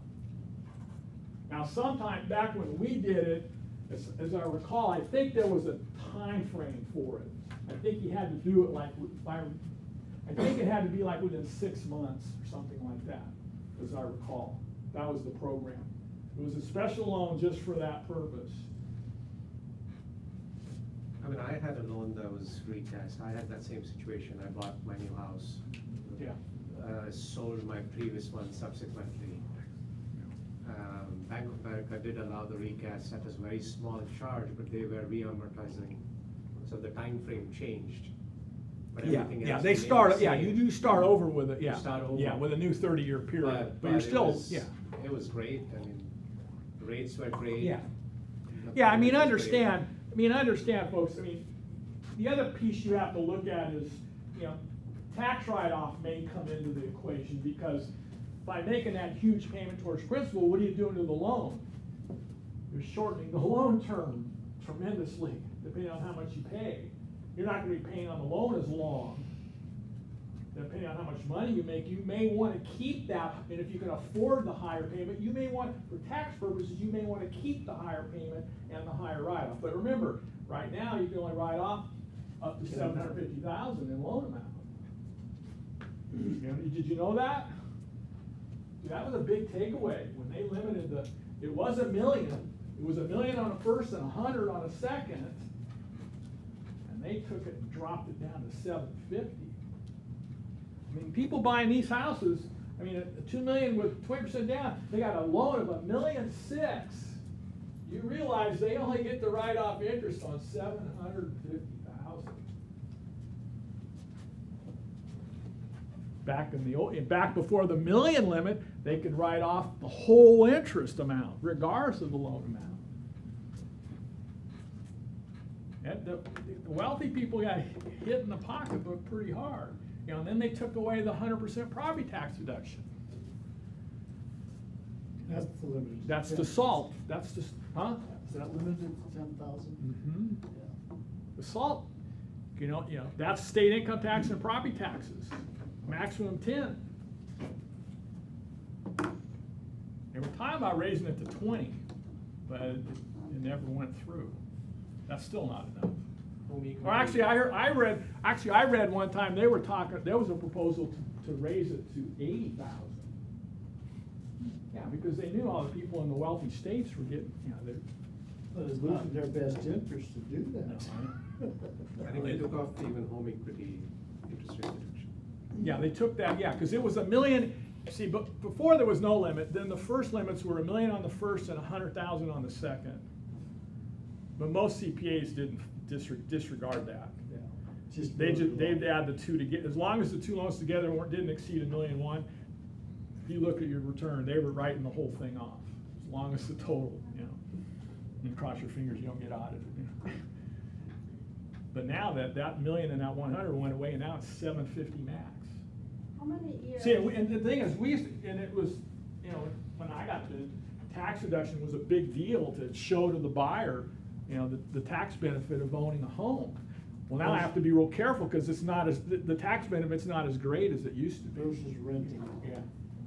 How many years do you predict you would get to 750 with this loan? How many years you can, you would, Go in it. Well, do you know how to do it in the MLS? Go into the MLS. Those of you got your computer out, go in the MLS, figure it out. Go into financial. okay, so. And you can do an amortization schedule, and it'll show you. Okay, yeah. Yeah. Sorry, no. Yeah, you go in, does everybody know what I'm talking about? Yeah, you go into the financial section, and you can do an amortization schedule. You can put in your loan amount, your interest rate, start date for the loan, and then you can do it by month or by year, and it'll show you the declining loan balance over time. So you can see at what point it would hit, depending on where it started, and what point it would hit 7. Lunch was supposed to be here. Any questions? Oh, well, we got the last thing. I'm sorry, federal state withholding. So remember, we don't deal with withholding a lot because we're typically dealing with principal residences. So you've got, we're talking about federal withholding is for non-resident aliens, and that's now 20%. It was 15, it's now 20. And that's 20% of the sales price gets sent to the IRS, but we don't see that too often. But and then there's you know, you look on the back of the withholding form. There's a green card test, a substantial presence test. There's a bunch of things. If you got a non-resident alien, you got to look at, you know, you got to have them sit down with their CPA and figure out whether they're going to be subject to federal withholding or not. And then on the state, you've got, well, and remember on the federal, there's no withholding if it's a principal residence under $300,000. Well, that will work in 48. That'll work in 48 states, but not here. So state withholding is 3.33% of the purchase price, but there's no withholding if the property was the seller's principal residence, or the last use of the seller or the decedent, or the last use of the property was principal residence. Then there's no withholding. There's no withholding if the property is being sold at a loss. There's no withholding if the seller's doing a 1031 exchange. So those are the three primary exceptions: principal residence, loss, 1031 exchange. If the property is a second home, is a rental property being sold for a gain, they are going to withhold 3.33% and send it to Sacramento to the franchise tax board. Now, if your seller's now remember, California doesn't charge a capital gains tax. What is a capital gain on the federal side is state income tax in California. We don't have a different rate. We just take your, whatever gain from the sale gets added to your adjusted gross income from all other sources. Wow. And then you may or may not, depending on how much you make, you may get jumped into a higher tax bracket, depending on the amount of gain. Withholding is 3.3% of the sales price. If your actual tax is going to be less than 3.3% of the purchase price, then there is a form, a 593 form, that you can fill out and estimate your actual tax, and they'll only withhold that amount. And I've helped a few clients with that. Which if you have a client who depending on I'll be teaching the tax class in a couple months, but I mean, if you got a client who's not going to have much of a gain, This rental property. yeah, That's the key. yeah, not much of a gain, and you do what 3.33% is of the purchase price, and it seems kind of high, then you want to send them to their CPA. Say, tell the CPA, this is what you're going to sell for, this is the commissions, this is the cost of sale, and then they can estimate, and then you can fill out that 593 form. I've done that for some people, helped people with that. Because there's no reason to have 3.3. Remember, you're not going to get, if you overpay, you're not going to get it until you file your tax return the following year. And so you could be out, you could be out that extra money for over a year. And to some people, it's a big deal. They don't like overpaying to the tax people. Any questions? You all got it? Why don't you go ahead and take a break? The lunch was due here at 11:45, so go ahead and take a break, go to the restroom. Hopefully within minutes our lunch provider will be here. In the next year, you don't mention 3.33, even though Metro is going to be paid. Well, no, when you put it in there, if you know they're going to be subject to it, that's where you put it. You do the math. If it's a rental property, and they're selling for a gain, yeah. Here's where, Here, I'll tell you the scenario that I've had this happen multiple times. You've got a child who's a trustee of the trust and is inheriting the property. If the child sells the property as trustee of the trust, and the parent, the last parent was living in the house, there's no tax withholding because the last use is principal residence. But as soon as the child transfers the property to themselves, because they're the beneficiary in the trust, it's now the child's property, and there will be tax withholding, because it's not, assuming they don't move into it, it's not their principal residence. So that creates the withholding. And you need to understand, but again, the reason that it's not done on a 1031 exchange is because the 1031 exchange is gonna defer all taxes, so it doesn't need to be paid. And then you have a greater net to be used on the purchase of the replacement property in the 1031 exchange. But I've had that where my buddy, beneficiary of his dad's trust, we sold a few of them while he was trustee, but then he transferred everything to himself, and on every one we sold after that, it was always tax withholding. And Because they were then rented. he would, well, but the thing is, with stepped up basis, see, the other thing was, quite often, in fact, I remember on one occasion, I said, hey, based on your stepped up basis of the day your dad passed away, you have very little tax. Do you want to, he goes, nah, just let it go, I'll deal with it when I file tax. I said, okay. He didn't want to go through the 593 form to get it reduced. So even with the 1031 exchange, you will. There's no withholding. But if that was the situation wherein. He wasn't doing a 1031 exchange. Okay. He was just cashing out. I see. But with 1031, you can still do it the stepped up basis if that situation was to. Oh yeah, your basis is stepped up. It's day your parent dies, you got stepped up basis for. Even with the 1031 exchange, so Yeah. essentially swap till you drop. Yeah. What if it becomes they're just using it as their primary? Do you still get the benefit of the 250 or the 500 or? Oh yeah, that's a totally that's a capital gains exclusion. That's not dealing with net at sale. This is tax withholding. Yeah, yeah. You still get your exclusion when you file, but yeah, that doesn't come into the analysis on tax withholding. Do you realize how much more complicated it is today than it was when we started?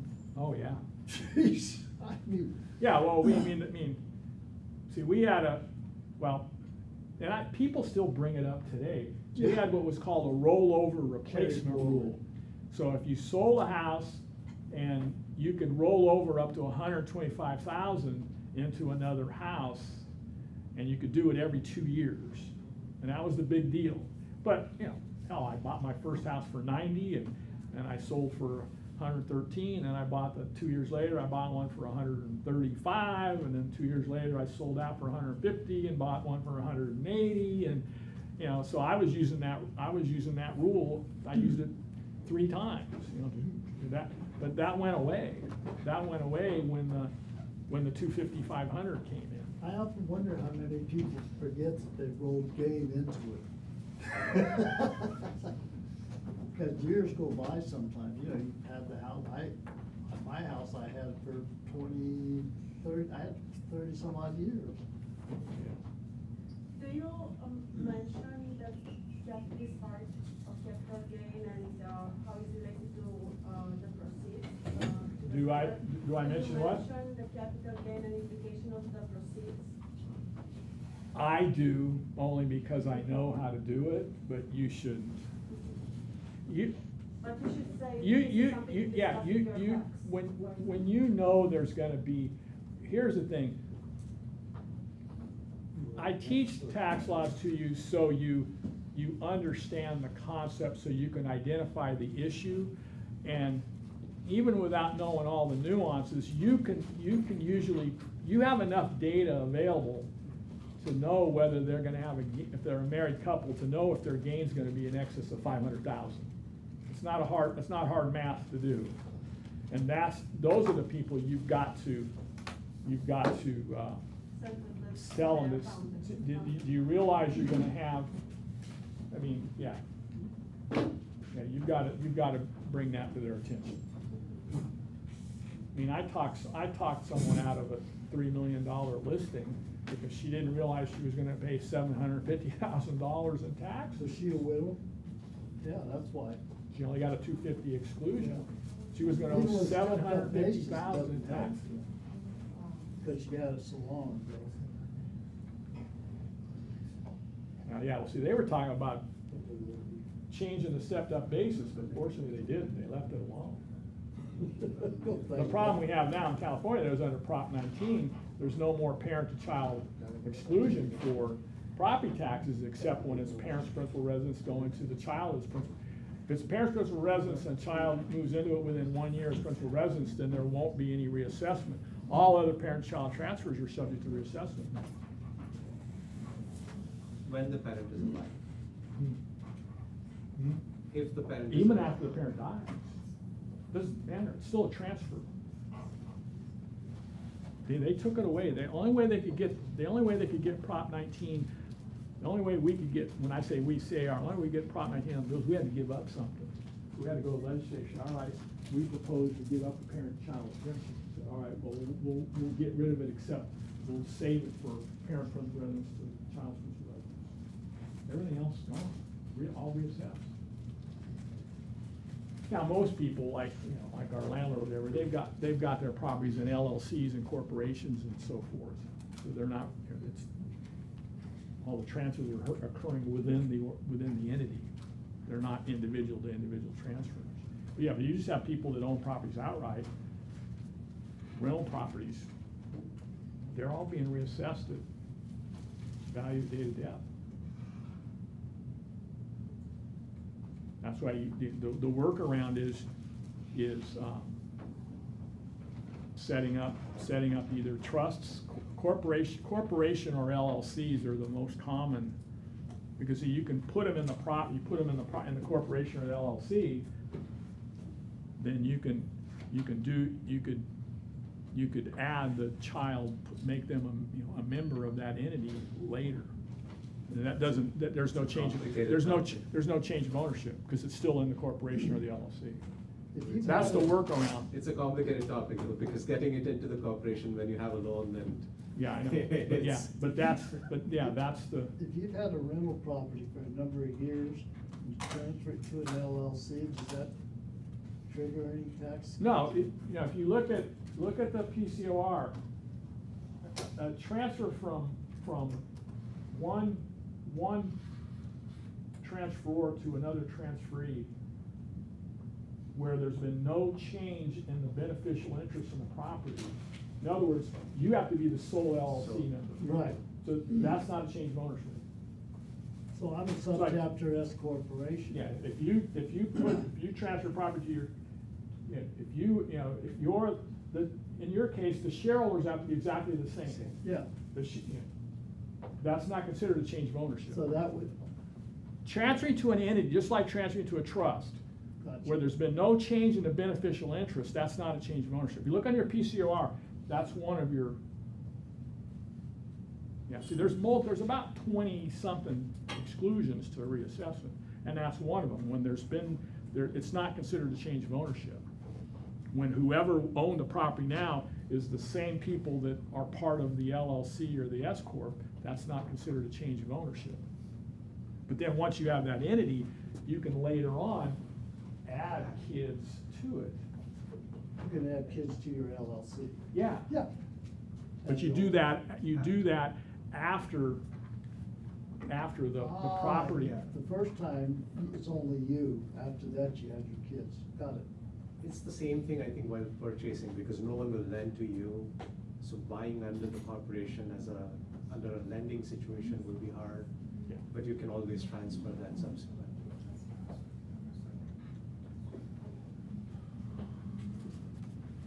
Just as kind of FYI, it takes 17 years to get to 750.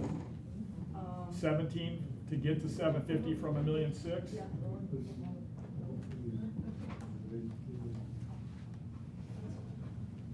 payments stay the same, if you pay the loan down, you're gonna pay it off quicker. I'm sorry, what's that? I said, if you pay the loan down a substantial amount, the payments stay the same, then you're gonna pay it off. Yeah, you get, yeah, if you don't recast the loan, you just shorten the time frame. See, like, if you take your, you say you got what you do is, like, let's just say you got your amortization schedule, 30 years, and then you say, all right, I'm gonna change the, but you can just look at, you can determine, if you show how much is upfront paid, you can determine how soon. I mean, you can, as I recall, the sales pitch for making a 13th payment, I think it knocks about 8 years off. It does. One extra payment will knock like eight years off of the 30-year loan. Every 2 weeks instead of. You can go bi-weekly, yeah, you can go the bi-weekly mortgage, you pay every 2 weeks, so you're making the equivalent of 26 weeks is 13, you're making the equivalent of 13 months. That'll reduce the rate, yeah. But that assumes you keep the same loan. See, it depends on when you got your loan and what the rate is. You follow me? Yeah. Yeah. Because every time you refinance, you know, to get a lower, every time you refinance to get a lower rate, you start a 30-year schedule. Now, at some point, you know, if you can afford the payment, consider a 15-year mortgage.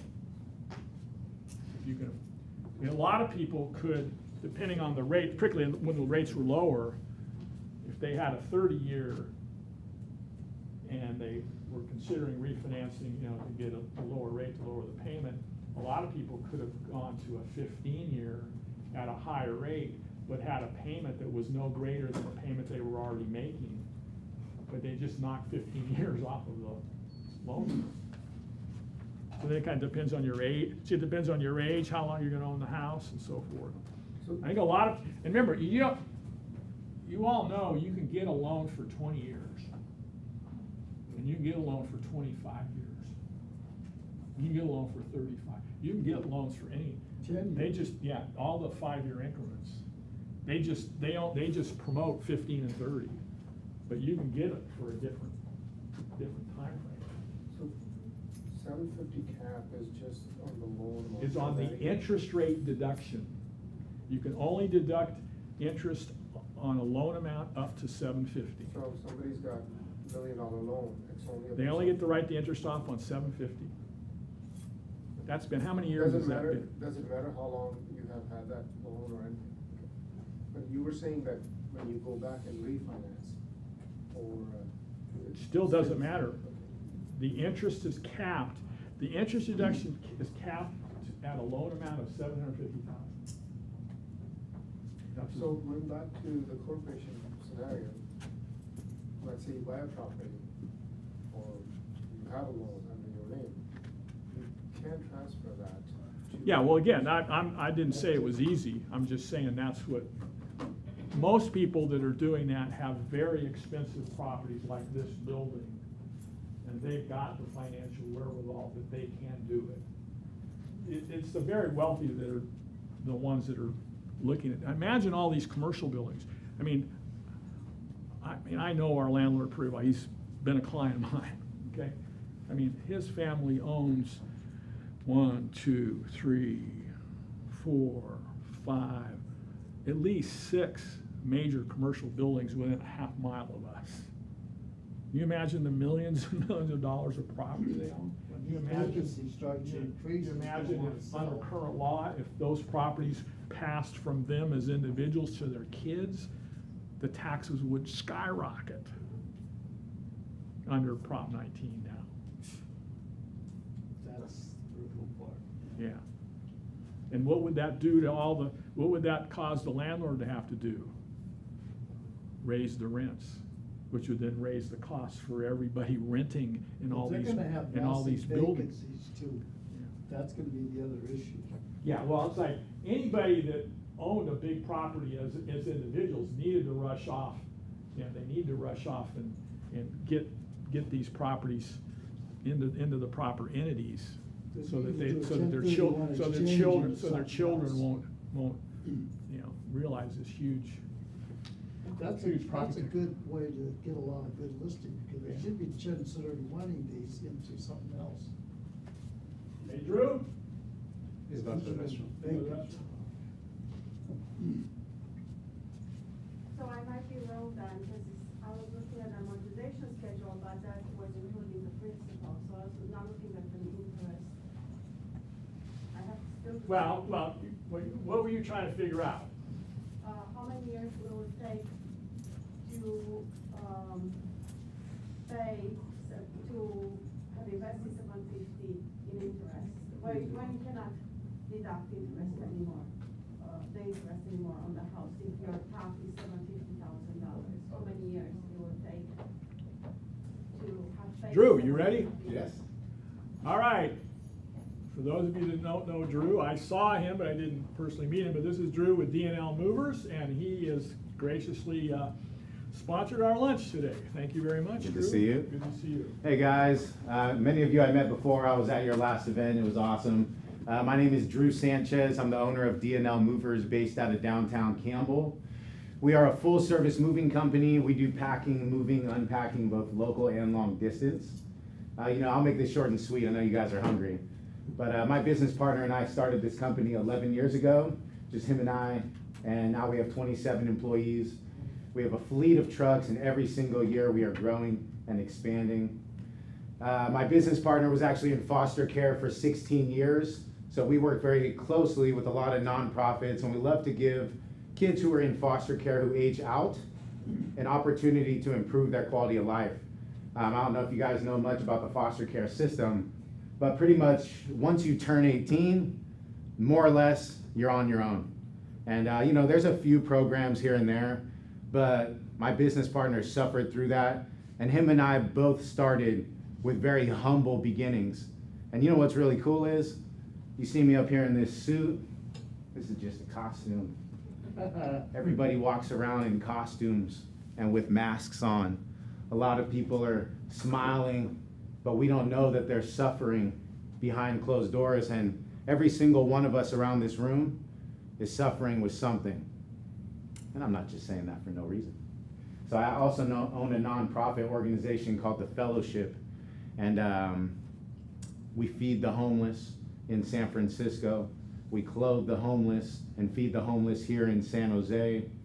And if there's something that I've learned in my life, and this makes me emotional because I've toured all around the United States speaking in prisons and foster homes and continuation schools. And if there's one thing I know, it's this: if any of us are suffering in any way, which we are, and we will, because this is life, there's two ways to get out of your suffering.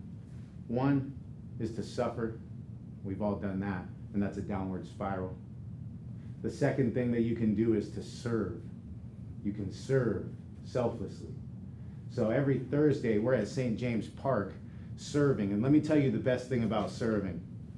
When you're having the best day of your life, I've gone into big interviews, I've closed big deals, and I still go out and serve. Why do I do that?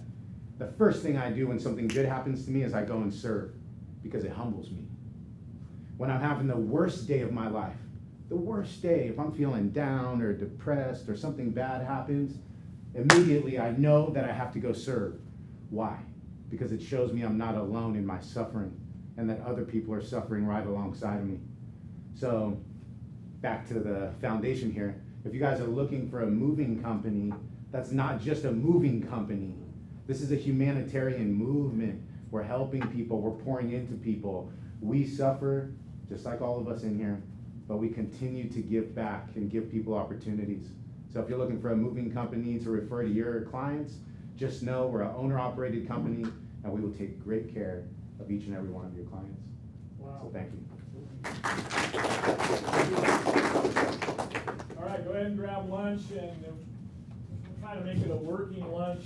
We might get out early too, so if you can try to be back in your seats within about 15, 20 minutes or so. We'll pick up from there. Please grab a business card. I have business cards back here as well.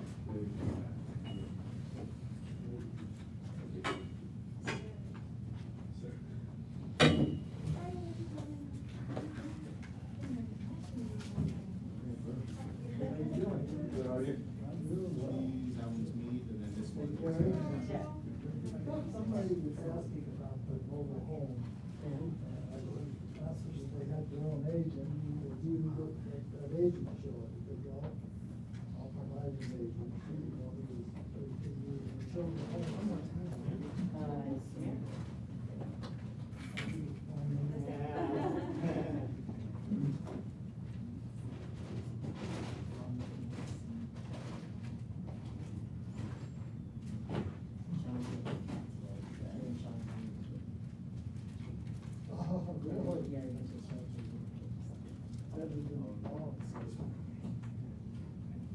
Well, it's easy to take care of. It's easy for them to take care of. Thank you for allowing me to come. Oh, you're very welcome. Yeah. My pleasure. How are you? I'm doing fine. I will definitely, finding local movers has always been a challenge. For sure. Yeah, yeah. I had one good one for a while. Didn't stay in business. Okay. For one reason or another. Yeah. Yeah, we've been around for 11 years now, and actually I work very closely with Keller Williams. So Keller Williams, Yeah. Campbell, You know Mike Sanders, Sibilia? down. Oh, yeah. Mike's my counterpart. Okay, nice. I do what he does. Okay, tell him I was here. He knows exactly who I am. Yeah. Mike's a good guy. Yeah. Yeah, we both been, he opened he opened the Campbell office, I think they launched, it was either 1 or 2 months before us. Oh, okay. Yeah, so they were the fourth Keller Williams office in the Bay Area. We were Yeah. the fifth. Oh, okay, Northern wow. California, they were the fourth, we were the fifth. Amazing. Yeah, that's Back in cool. 2002. Yeah. Okay. Yeah. Very good. Because it was, the first office was, the first office was in Roseville. Okay.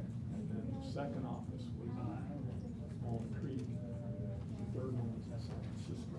Okay. So that was, so Mike and I went through it. So you guys started down here in South Bay, though, more or less, right? Yeah, so yes, then he launched, I think they launched in April of 2002, and we launched in May of 2002. And you've been here the whole time? Yeah. Yeah, amazing. So good. Good for you. Yeah, thank you. Anytime that you guys I sponsored your last event as well that you guys had. Yeah. So anytime you guys have anything going on, Cool. let me know. I'd love to Sounds come. good. Yeah. Awesome. Appreciate you. Okay. Thank you, sir. Nate, thank you. Oh, really? This one here? Thank you. Thank you, Drew. Yeah, go on. How many people are going?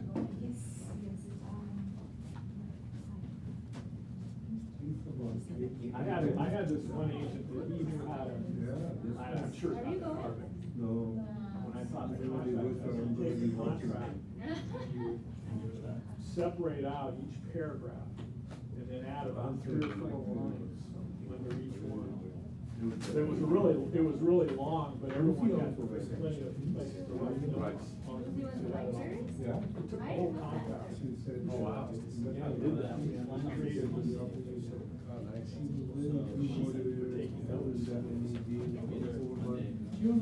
wasn't, I think then it was only 8 pages.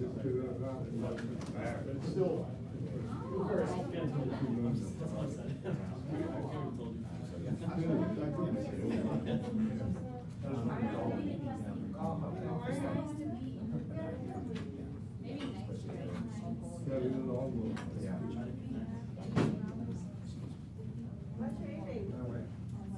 Left over, I was supposed to eat this. Yesterday? Yeah, I couldn't eat, yesterday because I had to be out, Uh-huh.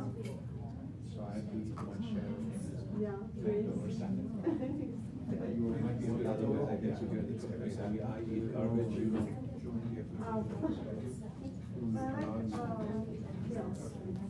No, this one was good, this one. Okay, yeah. So now it doesn't look as fresh, but it still tastes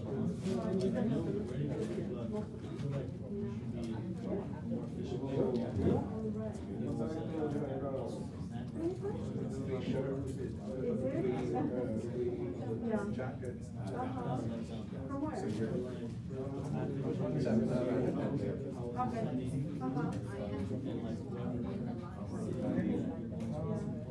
his business out of love story? So focused on not being home improvement or something?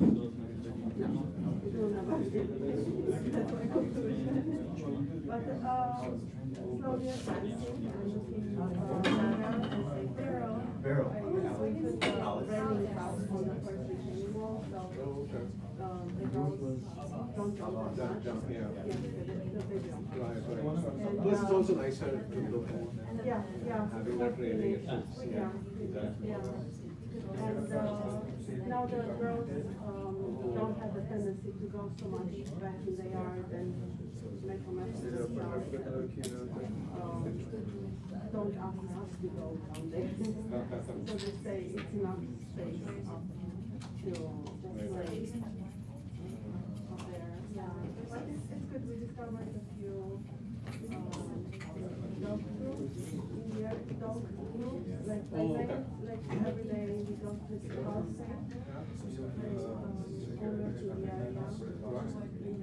Maybe there is a dog park. Yeah, there is, but it's not. Obviously, I don't know anything Yeah. a lot about dogs, but I've seen here a dog parks. Fremont has one. Yeah, I went one time. Yeah, I went one time there. But they're not official dog parks. Oh, But we're, sure, just people. yeah, and you let the. Going well. It's not. There's nothing else happening, just dogs and. But this looks familiar. Okay, someone get it. Everything else, I'm like, I don't know. Oh, yeah. I guess it's beyond my time. Oh, okay. Okay. Yeah. Oh, yeah. No, not yet.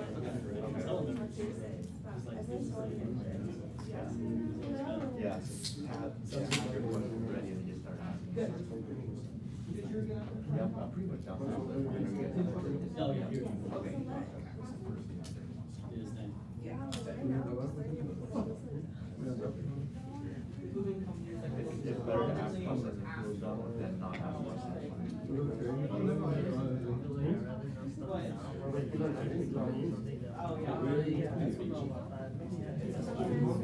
And then you feel bad asking questions, just remember we were all there once too.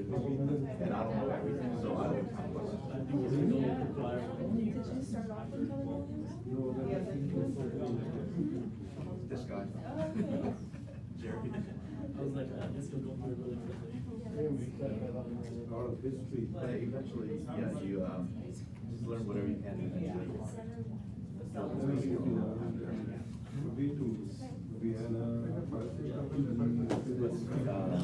Your sphere, like president. Dude, this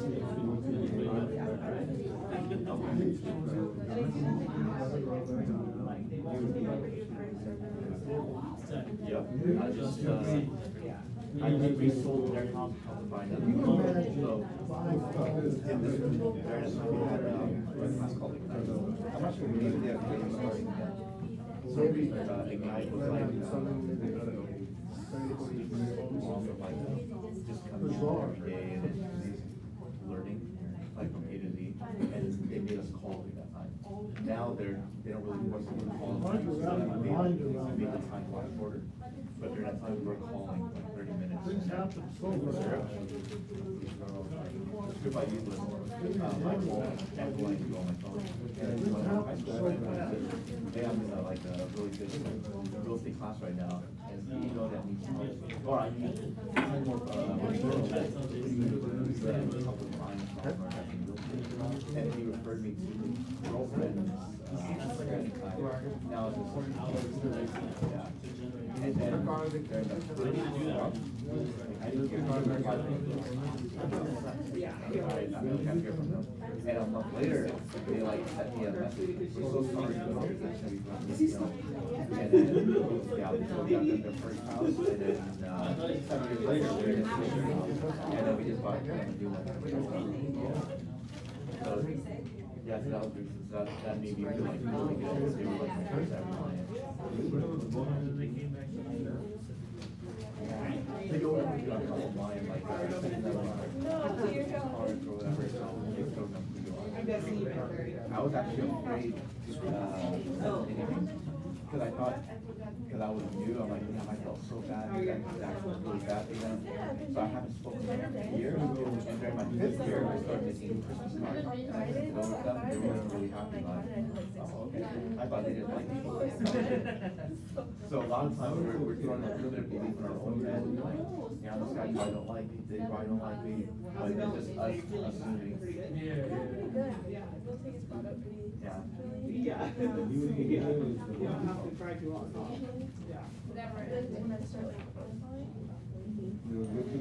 It's gonna be just, how are you doing? And it's gonna be brought up pretty naturally.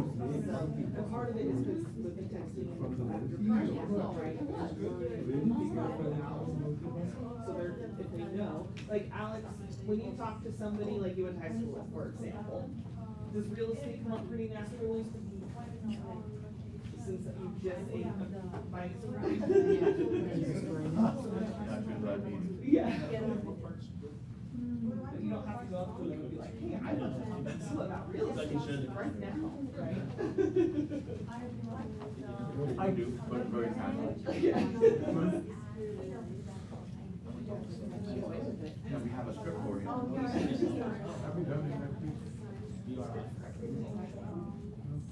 But in the script are really important, but when you first start, you're gonna feel like, oh damn, it sounds like robots, not only you. But once you get the foundation, you start memorizing it, or verbatim, eventually you get to break it down and it becomes yours. But you always need to build that confidence first. How's yours? 3 to 4.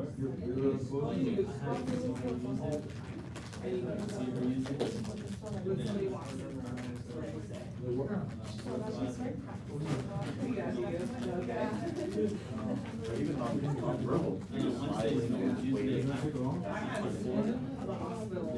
And no one's using it as 3 points. So right here, on Wednesdays, there's one word.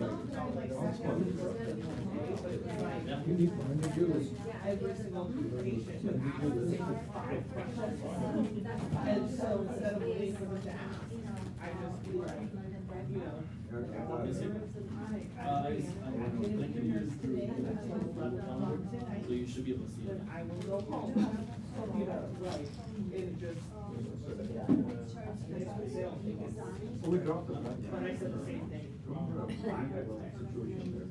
Every beginning shift.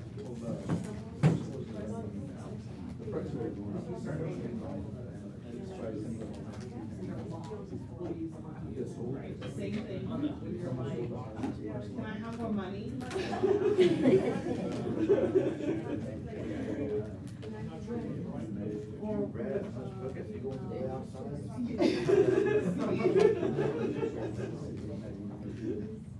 She was able to make it her own. I didn't know about it.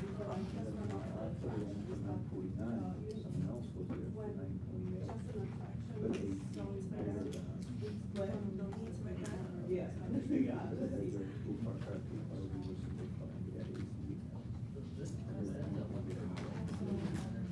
All right. So whenever you get lunch, just put it out.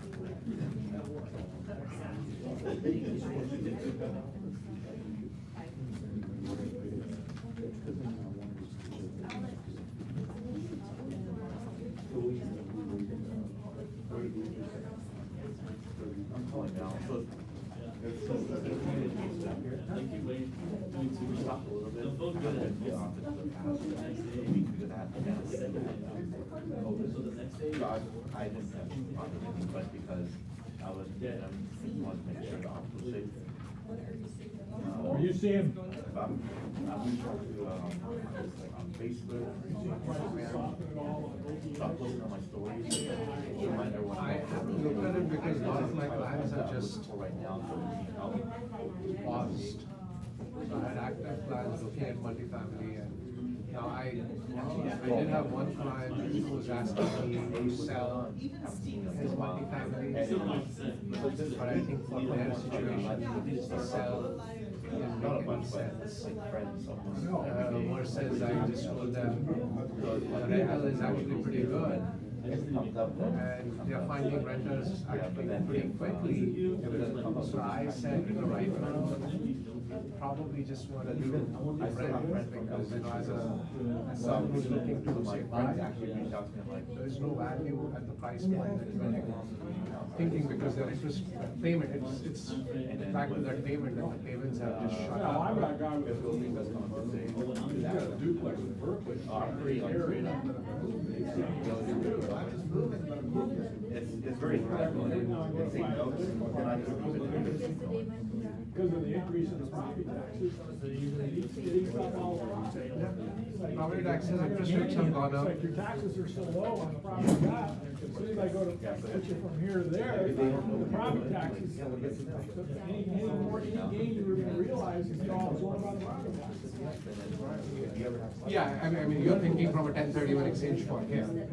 Yeah, but I'm thinking, even from a buyer perspective, buyer when they're buying, because of the interest rates having gone up so much. It just makes it, the ROI is gone. You're still seeing caps of 4 and 5%. Alex Properties. I had a guy, And I sold him my coach actually wants me to I start sold him more than I stopped. I just use townhouse stories. park lot years ago. Principal residence, moved out, rented out for years. I sold it, 1031 into some units, Riverside. Held those for quite a few years. They decided he wanted to get into some commercial. This was after COVID. They wouldn't be okay if I went to the video. And he goes, I was not gonna look at anything that was lower, at cap rate lower than 7%. I'm bound to determine it's gonna be 7 or higher, so I'm not gonna look at it. So that's all he did, he just scouted the nation. Yeah, he found a Planet Fitness. Yeah, but he ended up buying a Planet Fitness in Cleveland, Ohio. And it capped out at about 7. So how was he finding that? So he was. So you didn't have him. No, I didn't help him. I didn't help with anything, I referred him to the agent of the Riverside sale. So were you able to find it? Just brand yourself, like, I have my brand right here. I want to sit with you one of these days Where I go, because, or it's like, I'm still trying to think of what my branding is, but since I already have that, I just have to. 3, 4 different pieces. So I need to figure out, the strategy. Yeah. It's a strategy, No, so, I had a business page and then I didn't use it, so I just use my personal page, but I don't really post. So if I post, I like to post like lines that are about my life. Just because I want to attract people who are like me.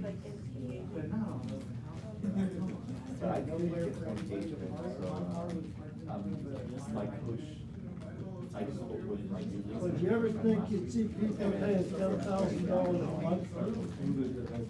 Within the next few years, I'll start having more valuable posts for like. Great. Bizarre. Great.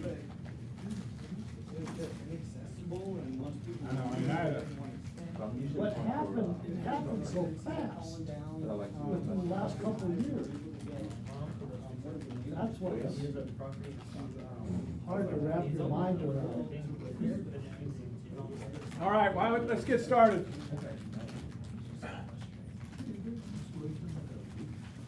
Yeah, I know, I mean, I remember I closed a deal in San Jose for, was it 3.35 million, and, I'm calculating the property tax, I'm like, my goodness gracious, this guy's property taxes are more than most people's house payment. More than most people's income. Yeah, really. God. San Jose also has city transfer tax. Their closing costs Oh, are it was, $3.3. yeah, oh yeah, we had, there was a lot going on there.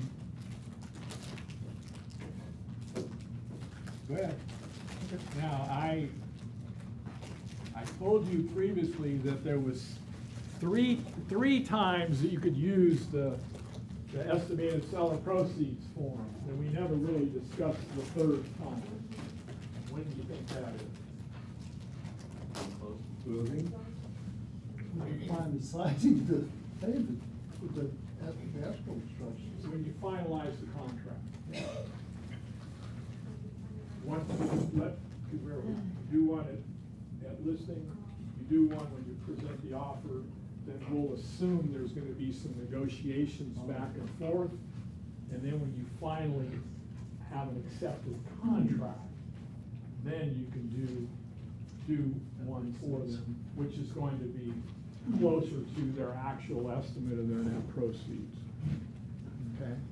So, when you present offers, if there are similar offers, you make one for each of the top three offers? You could, depending on, it would depend on how far apart they are. I generally wouldn't do one for every offer. I would probably do one for the best offer, knowing that all others are gonna have a net lower than what the best one is. In Disclosures IO, you can put a net sheet right in there. Yeah. Compare the offers. And Right. group some of Yeah. the expenses together, and it works really nice. Yeah. Well, I think going forward, we may not have the luxury of seeing as many multiple offer situations. Okay, so now we're gonna switch gears and go through the estimated buyer costs. And as I said earlier, if you have a lender's good faith estimate, that'll help you tremendously with respect to the financing charges, to know what to put in there for the fees. What I've given you are some estimates off of some actual closings that I've had, with finance transactions. So we got the same close date, same purchase price, loan amounts 20%, loan amounts 80% of the purchase price for $1.6 million. We're showing the current taxes for tax proration purposes.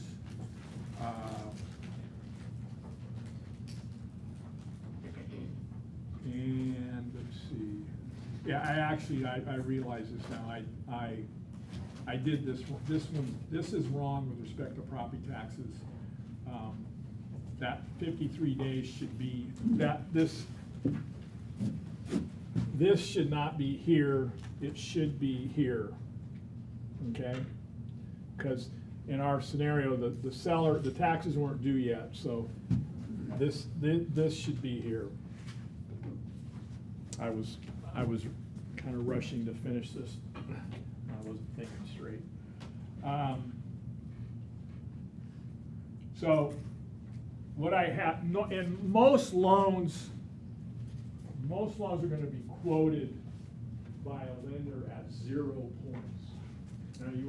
Now be careful, because because of rising rates, I'm seeing lenders who are getting a little tricky, and to make their rates look more attractive, they're quoting lower rates, but there's points. There's typically maybe 1 point that's been paid. Now there was a period of time when buyers were paying 1.5 points. That was the norm. But then as we reached a point where rates were rising and costs of buying were getting higher, they went to 0 point loans. So 0 point loans have been pretty much the norm for quite a while.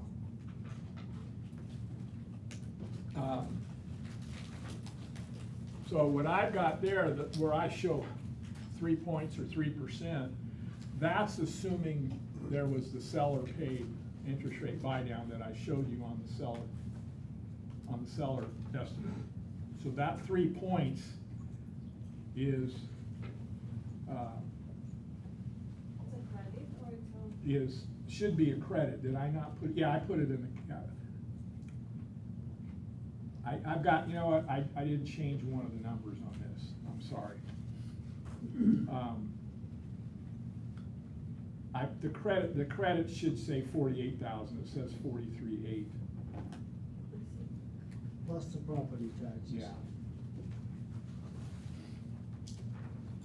So yeah, that's, I did that wrong too, I gotta correct this form, sorry about that. I wonder who your insurance agent is, cause that's really great. What's that? $125 for $2 million. What's that? $125 a month insurance for $2 million purchase. Well, it depends on the carrier. I'm seeing some reasonable premiums. It can vary. Yeah.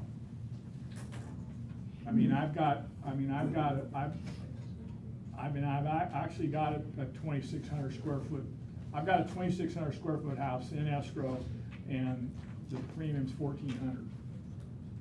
Yep. The insurance? Yeah, because it's rebuilding cost, right? It's not the price you pay. Replacement cost, yeah. When we're purchase price close to $2 million.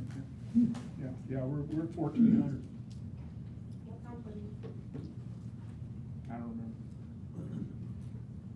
Go with Costco. Connect. So what you do is when you put,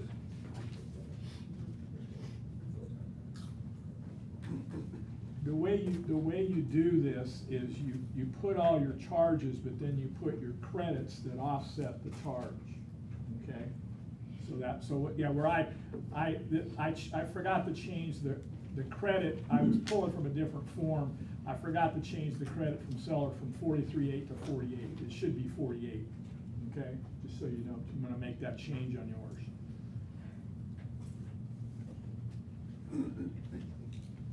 Basically, what it's gonna show is, when you drop that down by, what's that, 4,200, then you're gonna drop your closing costs down to about 14,500. So basically, that's what the buyer's paying. The buyer's down payment is 400, and the closing costs are about 14,500. Figure that, calculate that credit in, right? Now you have prepaid interest. So remember, your interest, prepaid interest starts from the day that the loan is funded. Not the closing. So that's usually the day before escrow closes, usually. Sometimes it's the same day.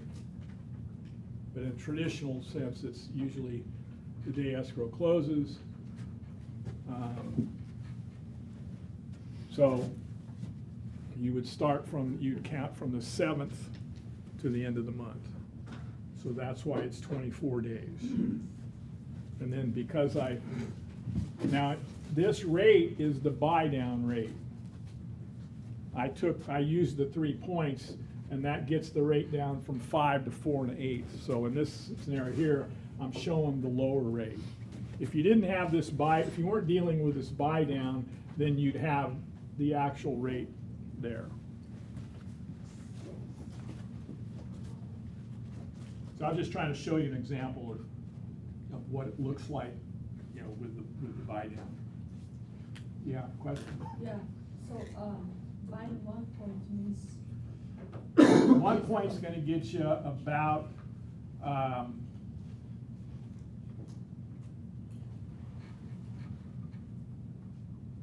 about a quarter to 3/8. 1 point will buy it down about a quarter to 3/8. It's not a perfect proration. But your lender whoever you're working with for a loan, you can ask them to quote you, what's the prevailing rate, what's the rate with a 1 point buy down, what's the rate with 2 point buy down, what's the rate with a 3 point buy down. They have a rate sheet they can look at and tell you what you're looking at. So the quarter to 3/8 of the loan amount? No, the interest rate. We're talking about buying the interest rate down on the loan. So right now, the prevailing rate's 5 on a jumbo, 30-year jumbo, fixed jumbo. I think all the buy down based upon the average length of time a loan overall is on the property. I'm sorry? The average length of time all loans are on the property, average. So it used to be 4.5 years, now it's shorter. The average length of time. It was, yeah, because of the low interest rates. Yeah, so that's what they're basing the buy Now, down on, is the yeah, average length but of now they're, time. now they're gonna be, their loans are profitable, depending on what rates do, they end up being longer, depending on how far rates, how high they go up and when they level off. Yeah.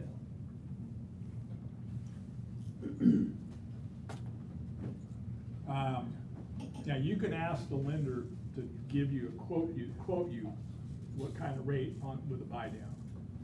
I just know from the schedules that I've looked at for several months now, 3 points generally runs between 7/8 and 1%.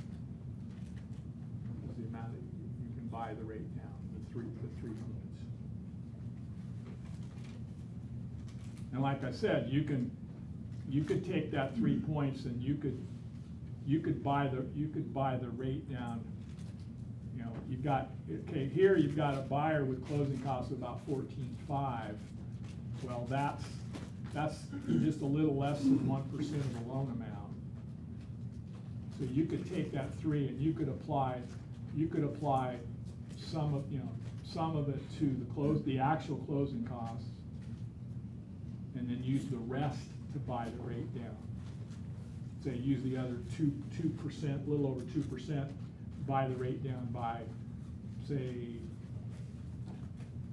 around 5/8, half to 5/8 of it, half to 5/8. And since this is a jumbo and the seller's willing to pay, you could go as high as 6%. Yeah, your total closing cost, you could go as high as 6%. Yeah. That the seller pays. Of actual closing costs, yeah. Most rate sheets end at about just over, they don't go beyond much over 3% on the actual rate sheet that you see that I see from the lenders. Okay, on the loan fees, processing, underwriting fees, I mean, this is gonna vary from lender to lender, but off of a recent transaction I had, the processing, it was actually a processing / origination fee was $1,500, and then there was another $40 fee, I can't remember now what it was. But it was, lender fees it was tax service, no, it wasn't tax service. I can't remember what the other fee, there was another fee that totaled $1,540. Appraisal was $750. Sometimes you'll see a doc prep fee, but sometimes you won't. It'll be named something else. It'll be like an origination fee. And then other lender fees, tax service, flood cert. Combined, I see, in one scenario I saw there were about $85 for the two. Again, this is where having a good faith estimate from a lender, from your actual lender, to know exactly what they charge, you can plug those numbers in. But these are reasonable estimates to put in. I mean, I've always tell people, well, generally speaking, lender's fees are typically around anywhere from $1,500 to $2,000 at most, plus the appraisal fee. I mean, if you put like $1,500 or $1,600 plus appraisal, you're in the ballpark for lender fees. Okay, escrow and title, you got escrow fee. I shouldn't have checked that box. There is no, sub-escrow fees there's a fee charged in Southern California. It's not really an escrow fee. It's a fee that the lender charges to, the lender has a requirement to make sure that the escrow officer wires the payoff to the seller's lender, and so they charge there's another fee for that. It's called a sub-escrow fee. So that's not in this 2240. So the rates that I've got here, these fees are all Chicago title fees, and the way I get those is from Chicago Title has what's called, online, called a Chicago Title Rate Calculator. You can go online and pull that up, and it'll ask you for the city, it'll ask you for the city, the state and the city, and then it'll ask you for, if it's a purchase or a refi, it'll ask you for the purchase price and the loan amount, and then you push a button and boom, it generates all the fees. And you can pull up the page that has all the fees, and then you just pull them off of that document and input them here. So you've got your escrow fee, which is based on the purchase price. The owner's title insurance is based on the purchase price, and lender's title is based on the loan amount. And then the remaining fees charged to a buyer for doc prep, recording, notary. And this one example is about $355. And that would, again, and that's typical of where it's a buyer pay county.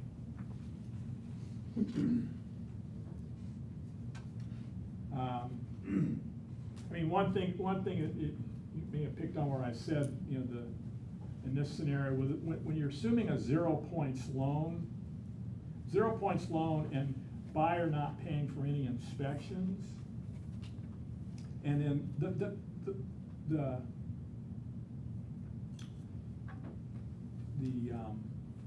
actually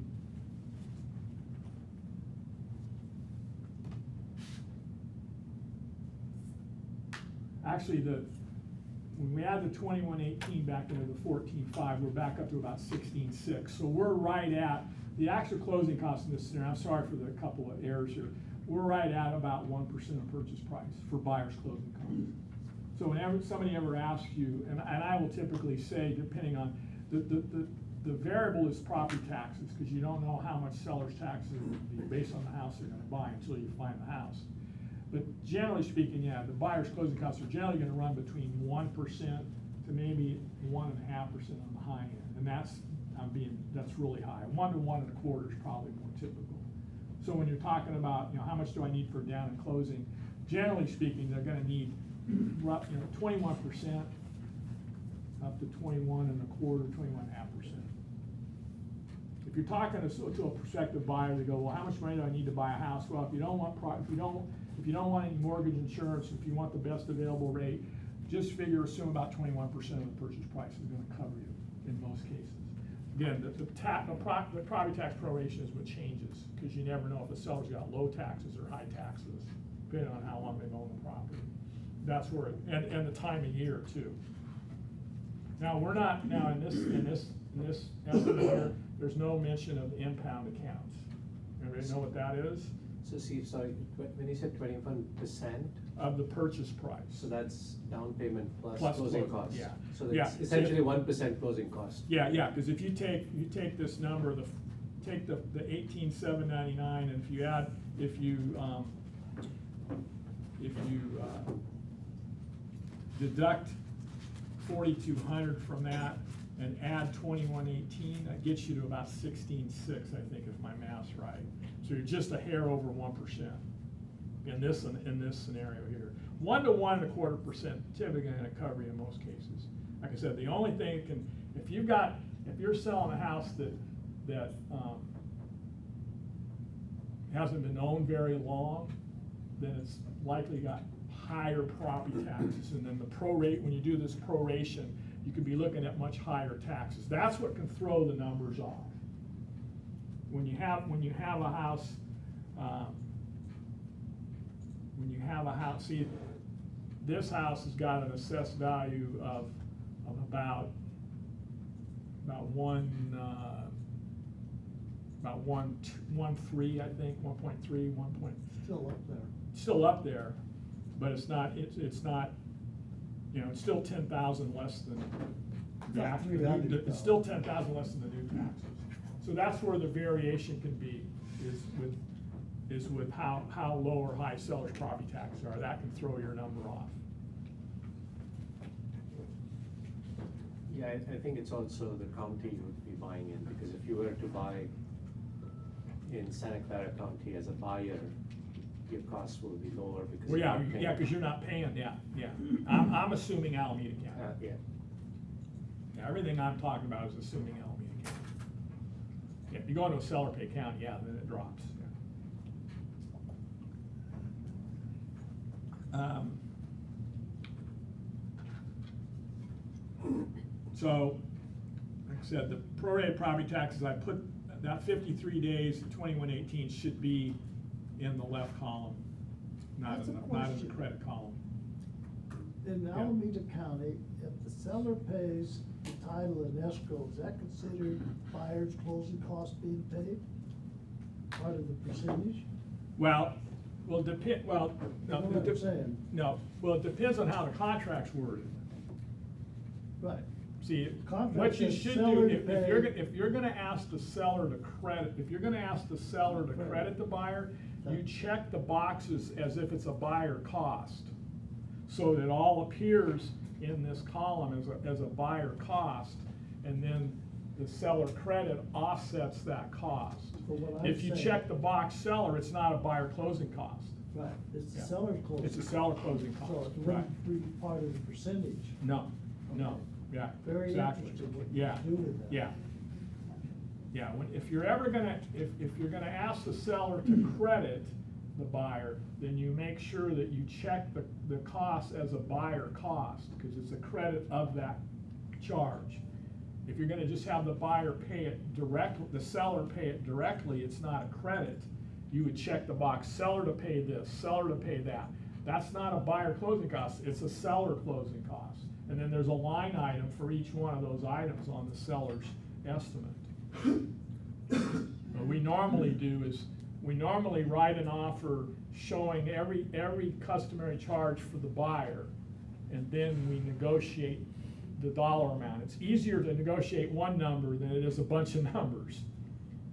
But in Yeah. Alameda County right now, under the circumstances, the seller might be willing to pay for title and escrow fees. Sure. Which would help sell the home. Yeah, yeah. Well, again, it just depends on. And they could still give a credit towards. Well, yeah, you could give a credit to both. You could credit. No, it's not a credit for title and escrow, they pay it. You could do that too. Well, it doesn't affect the seller from a dollars and cents standpoint. It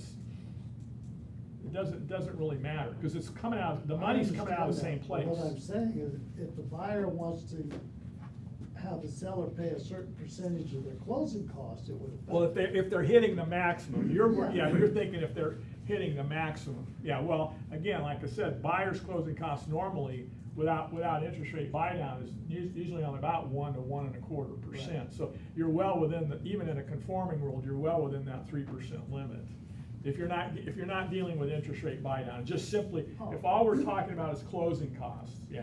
I think right now, we're gonna be dealing with interest rate buy down. Yeah, well, yeah, that's why we're talking about it. Yeah. I think this scenario comes to play especially when we are buying new homes. Oh, yeah, Where they'll buy them the down. closing costs are going to be large. And so, for example, I just got a client of mine into contract, and the builder is giving $40,000 as closing cost credit. And so they've said, use it. Use it however you want. However you Right, feel, yeah. and of course, they're suggesting that you use it to buy down. See, here's the interest rate. I think guys, so we don't lose everybody here, I think you have to look at it from an affordability and a financial and affordability standpoint. Where I'm coming from with the rate buy down is that I'm looking at it for the more expensive home with the more affluent buyers who have cash, okay? But instead of the seller dramatically reducing the price, where the seller's assisting the buyer and buying the rate down to give them a more attractive rate that does save them money overall, even when you factor property taxes. But the buyer can still easily afford their down payment and regular closing costs, okay? That's how I'm looking at it. Now, it doesn't mean you can't try to, negotiate the credit for the buy down and the closing costs at the, say, I want 4%, or I want 3.4% or 3.5%. I want you to cover everything. I mean, I'm not saying you can't do that. Now, if we switch over to the conforming loan world or the lower price world, where the loan amount's no more than $970,800. Now we're dealing with buyers who may not have as much cash and need more help. And that's where we may be looking at both credits or a combination, some combination of the two. Does that make sense? Do it on a case-by-case basis. Yeah, I mean, Think it through. I mean, and before, if an offer crossed my desk that asked for a credit until March of this year, or April of this year, whatever month you wanna call it, until then, if an offer crossed my desk on a listing and it asked for a credit, my first question would always be, do they need it? And I can determine whether they need it from what? Proof of funds. From their verification of funds. Okay. So then I tell the seller, well, they don't really need it, but this is why they're asking for it. Well, let's say you got an as-is house, needs a bunch of work. And they go, well, yeah, we want you to help us with closing costs, so we have cash.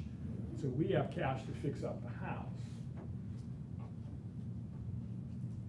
And that makes sense to some extent. You know, again, I mean, you could understand if you can get the buyer and seller to agree on a price and say, all right, instead of the buyer coming out of pocket with the down and all the closing costs, you can agree to bump the price up to include the closing costs with a seller credit for the closing costs. Now the buyer's only paying, assuming 20% down, the buyer's only paying 20% of those closing costs in cash and financing the other 80% of the closing costs. Everybody understand what I'm saying? There's nothing saying you can't do that. You can say, all right, now that we agreed on this, assuming it will appraise, which is going to be another challenge now, you know, assuming it will appraise, can we bump the price up so I get my closing costs paid, so I have more cash at close to fix the house up or buy appliances or do whatever I want to do. And that kind of creativity is more involved in the lower end of the market, you know, where people don't, a lot of buyers in the low end are completely tapping themselves out to buy the house. They're scraping together all the money they need, gifts from mom and dad, and doing all kinds of stuff.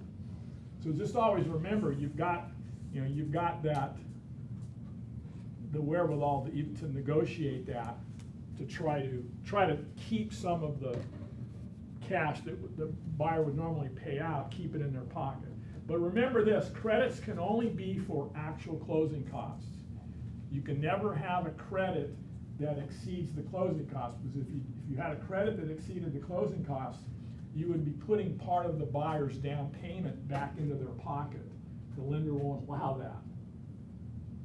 The reason they're giving you that loan at that rate with no mortgage insurance is because you're putting 20% down. You can't have a credit that gives you any part of that 20% back.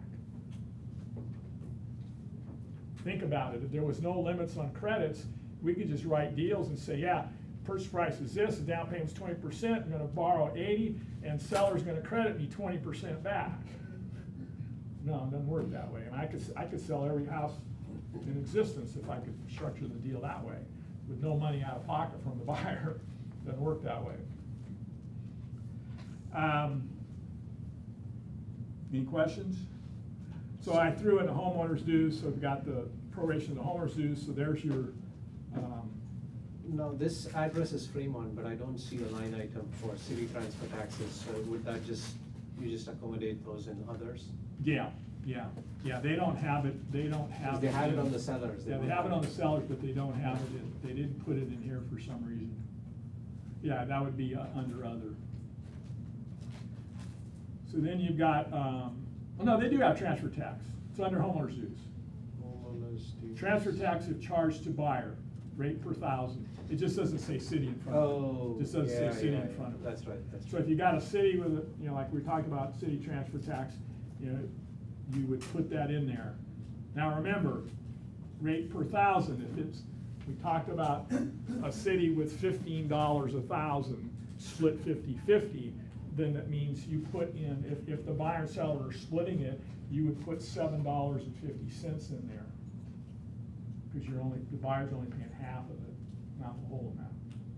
San Jose's $3, and I think, is it still 3.3? But they have introduced a limit. Yeah, yeah. Hayward was $4.50, now it's $8. Yeah. So you always gotta, you should have access to a Northern California closing cost schedule anytime you get outside where you normally do business, so you know which cities have transfer taxes.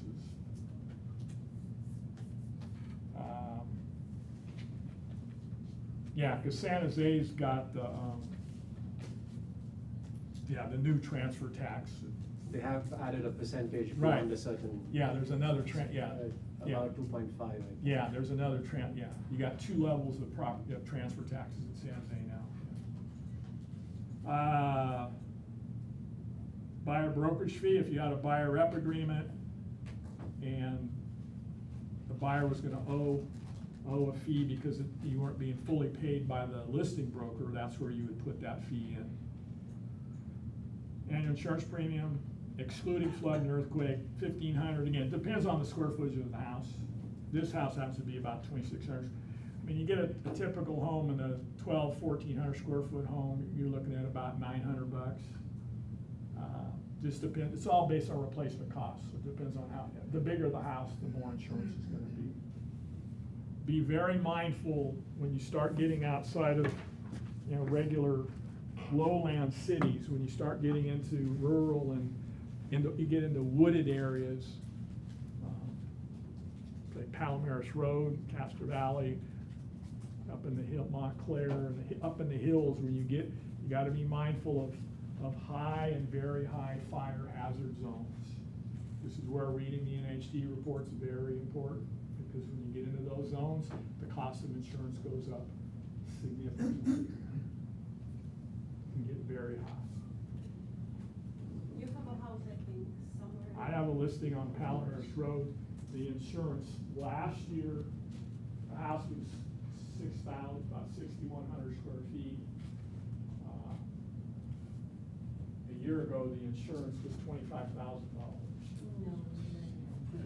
Yes, 1 year. He just renewed under the California Fair Plan, and he's at about 16,000. The California Fair Plan is not as complete a policy as a normal policy, but the property's vacant and there's just a caretaker living on it, so he's okay with the Fair Plan coverage. But just remember this, the Fair Plan doesn't cover a swimming pool. So you have to go get a separate liability policy for the swimming pool if you're under a California Fair Plan. Now that is, just always remember, that's a last resort for insurance, because your lender's gonna require insurance, and if you're having trouble finding insurance from traditional carriers to get a deal closed, you can always get a quote from California Fair Plan to get a policy sufficient enough to close. Now there may be a condition of the property that can be corrected or repaired that would make the property insurable in the future. And so you could approach it that way. Use the Fair Plan to get the property sold and closed, and then you've got a year to do whatever you need to do to bring it up to the level for the traditional carrier. Now, you guys have all, you should be familiar with fire hardening and defensible space when you're in a high or very high fire hazard area. Typically, when you're in those areas, the carrier will look for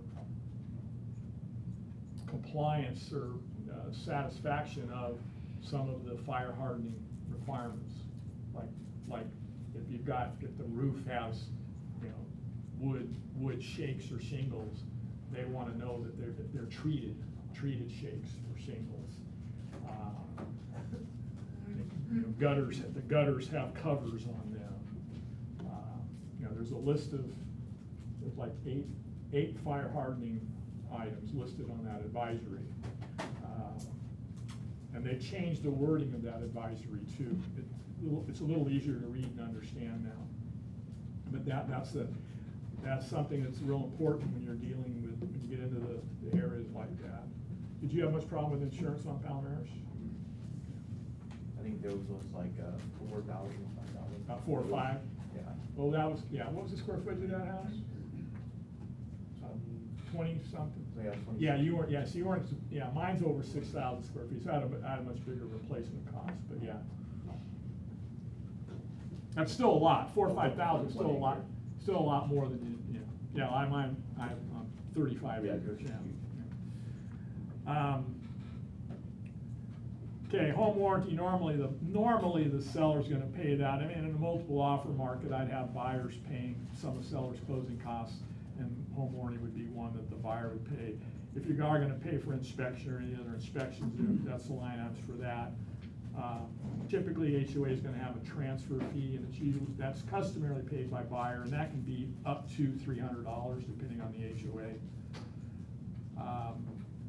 Again, on the credit side, that should not have been, that would only be a credit if the seller had paid the full installment. So where I was showing you the example where the sellers paid the full, we had a November 1st close.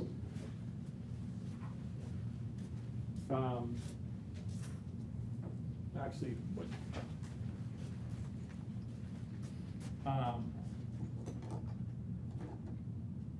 if the credit would be in this scenario here, where taxes have not been paid and the buyer's gonna pay the full installment. So this amount here, this amount that the seller's charge would be the credit on this credit side, would be here. Does that make sense? Because the buyer's gonna pay the full installment during this period here. So we're gonna charge the seller and we're gonna credit the buyer that amount. So when the buyer pays that full installment, they've already received the money for the portion of time the seller owned the property. So they're by getting that credit, then they're only out of pocket for the number of days they own the property. Does everyone understand that? If you don't, raise your hand, I'll explain it again.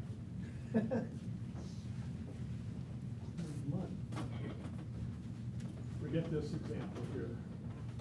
Let's just say the installment was $7,000, okay, for this period here. I mean, I'm just making the numbers simple.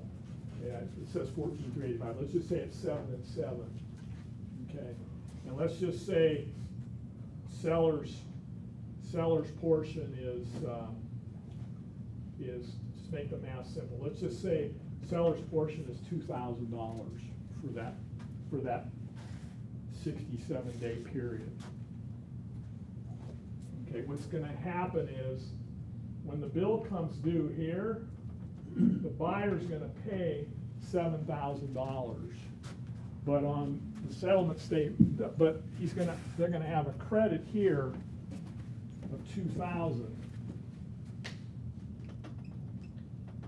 which means they only effectively paid out of pocket $5,000 because the credit reduced the amount of cash they had to bring to close. Does that make sense? You understand? That's the concept. They only pay for the time they own the property. Yeah, see, 5,000 represents this time period. Represents this time period here. I'm just giving you simple math. Okay? If this portion is 2,000 and total 7, then the seller's paying 5,000 for this time frame.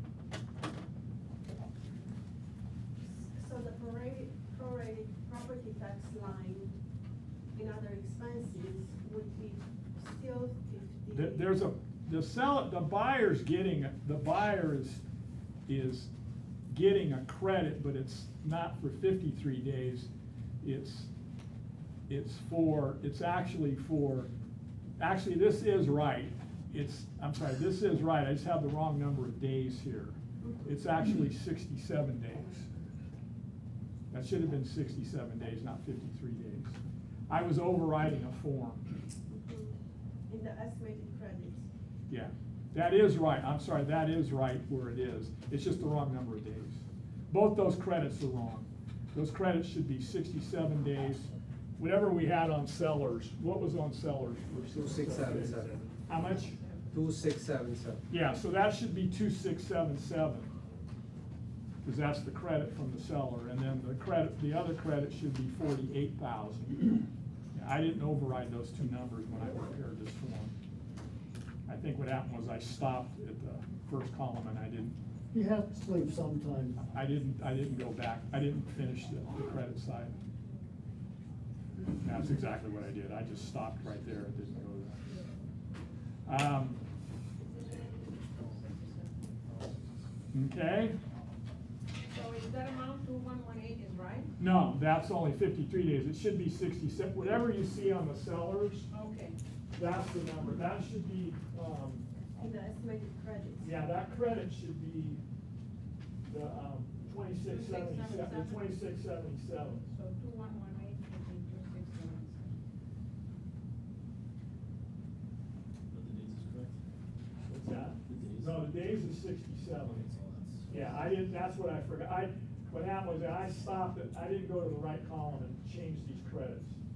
So yeah, it should be 67 days, 2677. It should match up what the seller paid. See, the seller paid 67 days, because that's how long they own the property. But because taxes weren't due yet, the buyer wasn't charged taxes, because the taxes aren't due. So the buyer just gets a credit for the amount that the seller paid, which is 2677. So on the left-hand side, Steve, other expenses and proration, this is blank? On which one? Yeah, on the left-hand on the side, buyer? the first line, the other expenses and proration. Yeah, it's blank, because the buyer's not being charged any taxes, because they're not due yet. Because I thought you said take that. I know, yeah, late in the day. No, I was wrong in that. Yeah, you only charge the buyer if, yeah, I did say that, and I may have had my time frame wrong. You only charge the buyer if taxes are due.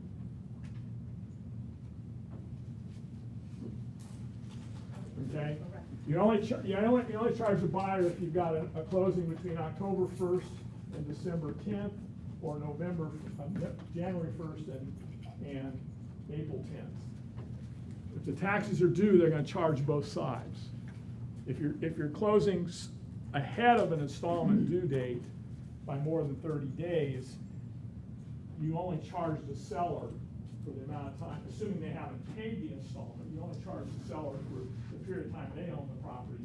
You don't charge the buyer. The buyer gets a credit for the amount the seller paid to cover sellers, and then the buyer pays the full bill. So the buyer will receive the bill. And pay the whole bill. In fact, you should be, and our contract's kind of loosey-goosey on this, we should be giving seller's property tax, the actual paper bill to the seller, but it's not the end of the world if you don't, because they can go online and find it. They can go online and get the bill. So that's what you have to tell your, one of two things. We used to have a contract that was more specific about handing over the tax bill, and it's kind of loosey-goosey in the CAR contract. I mean, I will sometimes, if the subject comes up, you know, depending on the time of year, I'll tell the seller, hey, give me your tax bill, and then I'll turn it over to the buyer's agent to give to the buyer. But if we don't do that, they can just go online to the tax site, property tax site, and pull up the tax bill. So they'll know how much to pay and when. But it's a good idea to remind your buyers of the tax due dates, because if they've never owned a home before and they're not given a bill, they're not gonna know. No one's sending them a new bill until they get a supplemental bill. Because remember, until that supplement comes out, they're paying taxes based on the seller's taxes. The only place they see the amount of taxes in the transaction is where? Say it again? There's only one place where the buyer sees the amount of the seller's property taxes in a transaction, absent these sheets that we give them. It appears in one place. Your closing statement? From the Closing. profile? No. Property profile? Not the property profile, Not close. really? Preliminary title report. Preliminary title report shows the amount of the tax installments and whether they're paid or not paid. That's the only thing that they, if we don't give them a tax bill, the only thing they actually see on paper is in the pre. Shouldn't But be then they need to know that it's, they need to know when they're due. They need to know that they're due by this date or this date. So you know, when you represent buyers, depending upon, you should always be depending on when you close, you should be reminding them, hey, you know, you can ask for the tax bill. I mean, if a good buyer agent might ask me, hey, can you get the tax bill? No, sure, I'll say, so if you got it, you know, get it, hand it over, scan it, do whatever. But I know at the end of the day, they could, in the old days, they could go online. Well, now you just go online and pull the bill up. And you could even, part of your value proposition, as Pulling part of, yourself. when you close, when escrow gets ready to close, go on the site, pull down the tax bill, save a copy, and email it to your buyer. So here's a copy of your tax bill. So they know, it's all there in black and white. Do they teach the acronym, no darn fooling around? November? No, I never heard that one. You haven't? No darn. Fooling around. Yeah, November, November, December, February, April, yeah. April. Yeah, I used a lot of acronyms in law school, but I don't remember that, I never heard that one. That was drummed into me years ago, before you. Yeah. Yeah, I still remember there's 26 exceptions to the hearsay rule, and our acronym was Adam D. Bebop C. Issy. Adam D. I'm sorry, ADD. Adam, yeah, I remember that. I remember, all right, we're gonna go, it's like, it took a whole year to deal with it all, like Adam D. Bebop. I still remember it after 42 years. Would it be a good idea to have property tax statements as a part of disclosures? No. No? Because It's not part of it, it's not part of a disclosure requirement. Like I said, they see the amount if they read the preliminary, they see it in the pre if they read it. And that tells you whether they're paid or unpaid. Yeah, there's a reference in the contract to, I think it says something about the buyer and seller are supposed to exchange them within themselves or something to that effect. It's not a proactive requirement. It used to be, but it isn't the way it is now. But yeah, like I said, it's pretty, the website, just go there and pull it. Send it to them.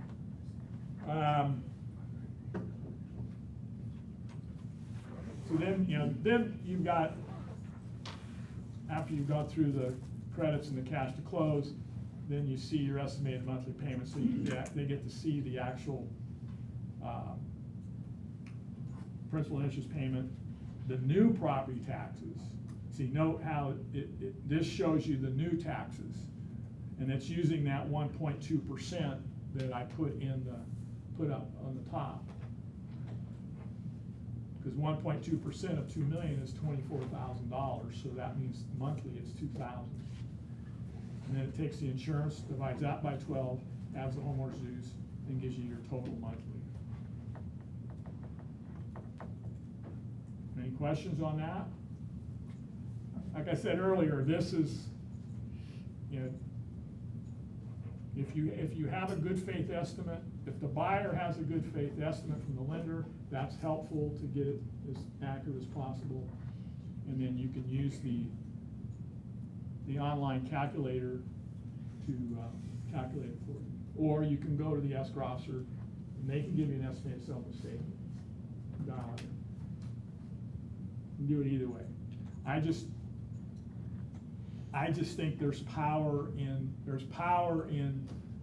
knowing how to do this so that you can answer any questions that are given to you.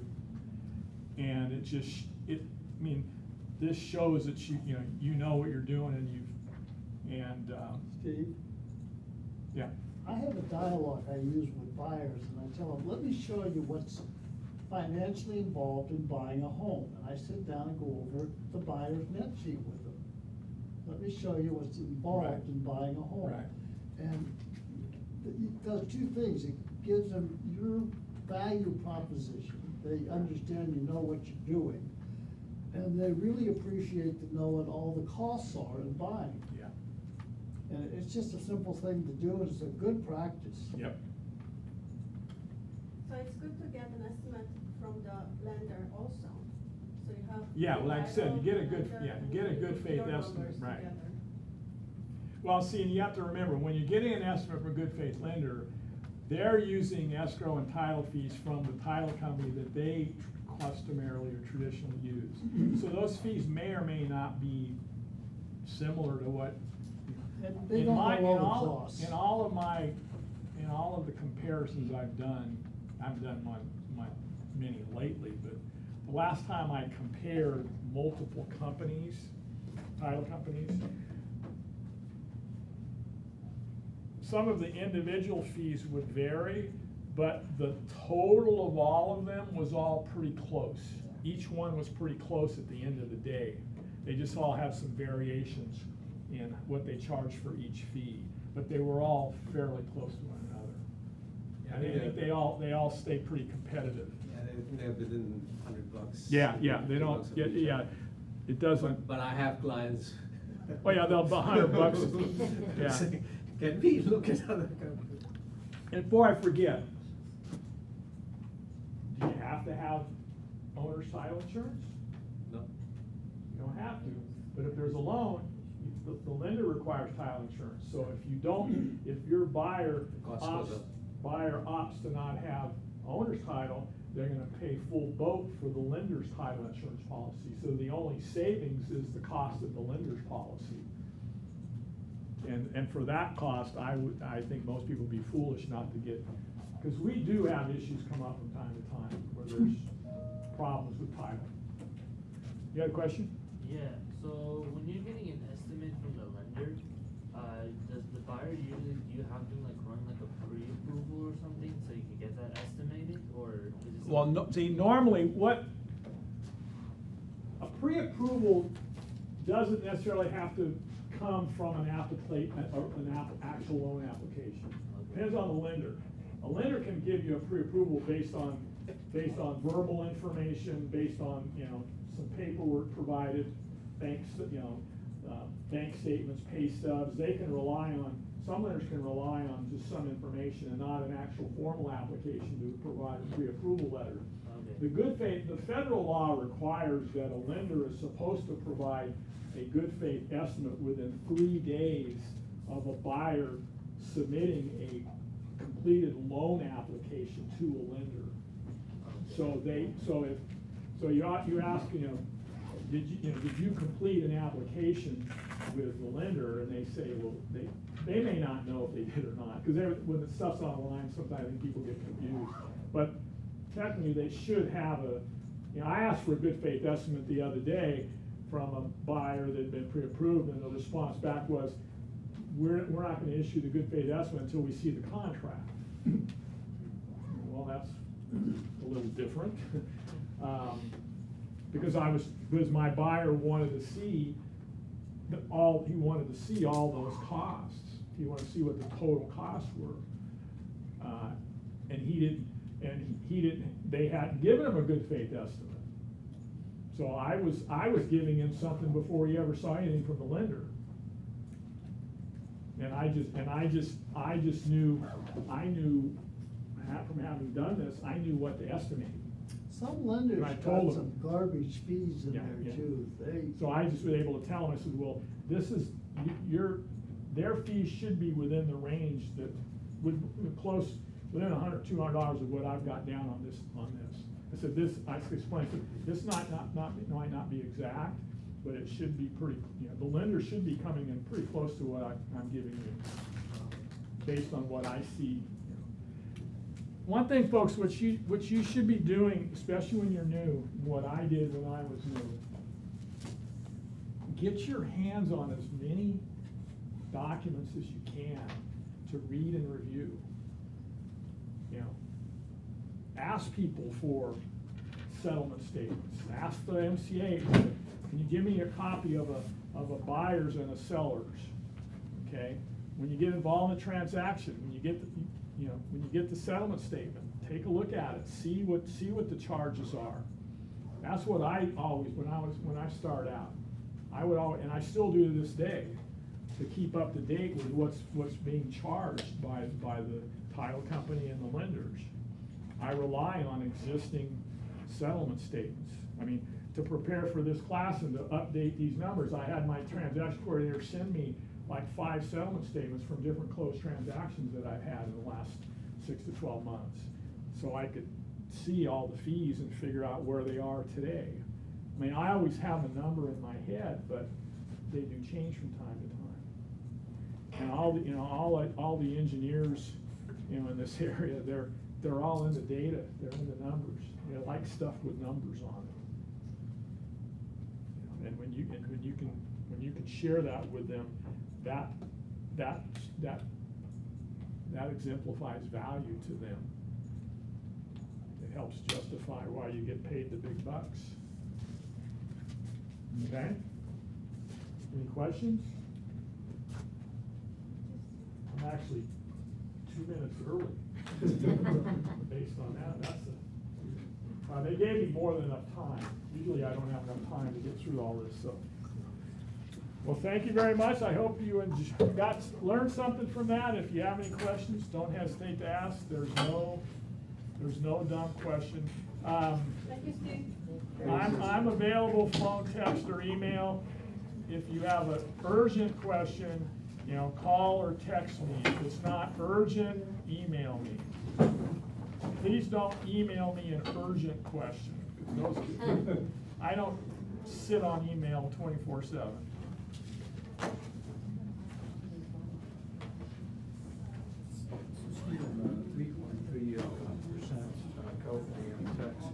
So how does escrow know that's been charged?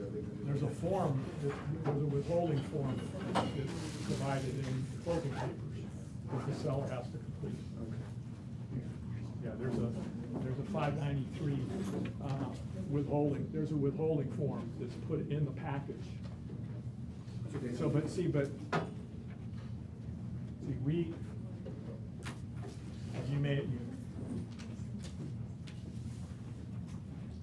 as part of our file requirements, we require either a FERPTA document given to the seller at the time of the listing, or the actual withholding documents that were in escrow. I should have, not a thing, but I should have mentioned that here. I normally, I include the FERPTA withholding with my listing paperwork. Okay. So I determine whether there's withholding at the time I take the listing, because I don't want a surprise at the 11th hour. But FERPTA is just for non-resident, right? Well, no, And also, well, unfortunately, they changed it. It's for everybody, but unfortunately, they changed on the federal, you check a box to show you're not subject to withholding. On the state, they've gone to the qualified substitute, so you don't see all the listed exemptions now. So it's like it's not as helpful a form now, because it used to be, it listed all the exemptions, so you could sit down with the seller and go, all right, does any one of these apply? Now, the sellers don't see it until they go to the signing. So I just informed in the class to my seller about 3.3%, because I would say. He doesn't live there? It's a rental property. So, we found the article, sent it to him, like the withholding is gonna be on the sold price, not on the, his proceeding. Yeah, it's on the sales price. Yeah, so sales price, so I sent him an article, so he calculated, 36,000. Yeah, so now the question is, how much gain is he gonna have from the sale of the property? I guess some things going, but it's It's about, proceedings, he got, 465 minus whatever, so about 500. So he's gonna have a gain of about and we're not counting the loan in here. Yeah. So he's gonna have a gain of about 500,000. Yeah. And what tax bracket is he, state tax bracket he's in? It's probably 9 or 10%. Right. So let's just say if he's 9 or 10% and the gain's 500,000, then his tax is gonna be between 45 and 50,000. 3.3% is, what do you figure, 30? Yeah, so his that's all gonna go towards his taxes. He's basically it's like our estimated tax payment. He's basically prepaying part of his state taxes. So when he files his tax return next year, he'll have a line item showing that prepaid tax. The tax that was withheld will show as a prepayment. So if his, let's just say it was 35, let's say his taxes were 50 and he prepaid, and they withheld 35, he'd only owe 15,000 in tax. Now, let's say if he had other losses to offset the gains that he had. That would affect what his ultimate. So now he gain is can gonna be. he can use 593 right now to reduce that? If he knows now that he has losses to offset the gain, and his actual gain is gonna be less than 3.33, then there's a form you can complete where you estimate your actual gain. You take it off, you show the price, you show the cost of sale, you know, if you got whatever it is, you can calculate your actual tax and then submit that to the escrow officer, and they'll only withhold that amount. So I just sent him all that, and then probably shocker. The thing that, as long as you, like you said, as long as you can. Okay. Yeah, see, well, I mean, yeah. Like, in $100,000. I did mention the tax for the holdings could be there, because when we sold ours, they wanted to hold some taxes and stuff. I mean, they didn't hold health taxes, because our property was also a rental property, so I didn't know exactly how much was it. Yeah. All right. So you're far better off, and if it's owner occupied, far better off buying out for interest rates. Right. Now, if it's an investment, that's a totally different story. Yeah, you have to get it at the right price. Yeah, for owner occupied home, you've been doing that for many years. Don't quibble over a few $1,000s. Right. You're actually hurting yourself. That money, you're paying anyway, that money. Right. But if it's not. So the other one, when you buy a house, Yeah. a little bit more than just renting, but still, most of the Name people and this don't. is them, and we don't have to don't- Thank you, Steve, again. Thank you, Steve. Bye, guys. Awesome. You're welcome.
charge both sides.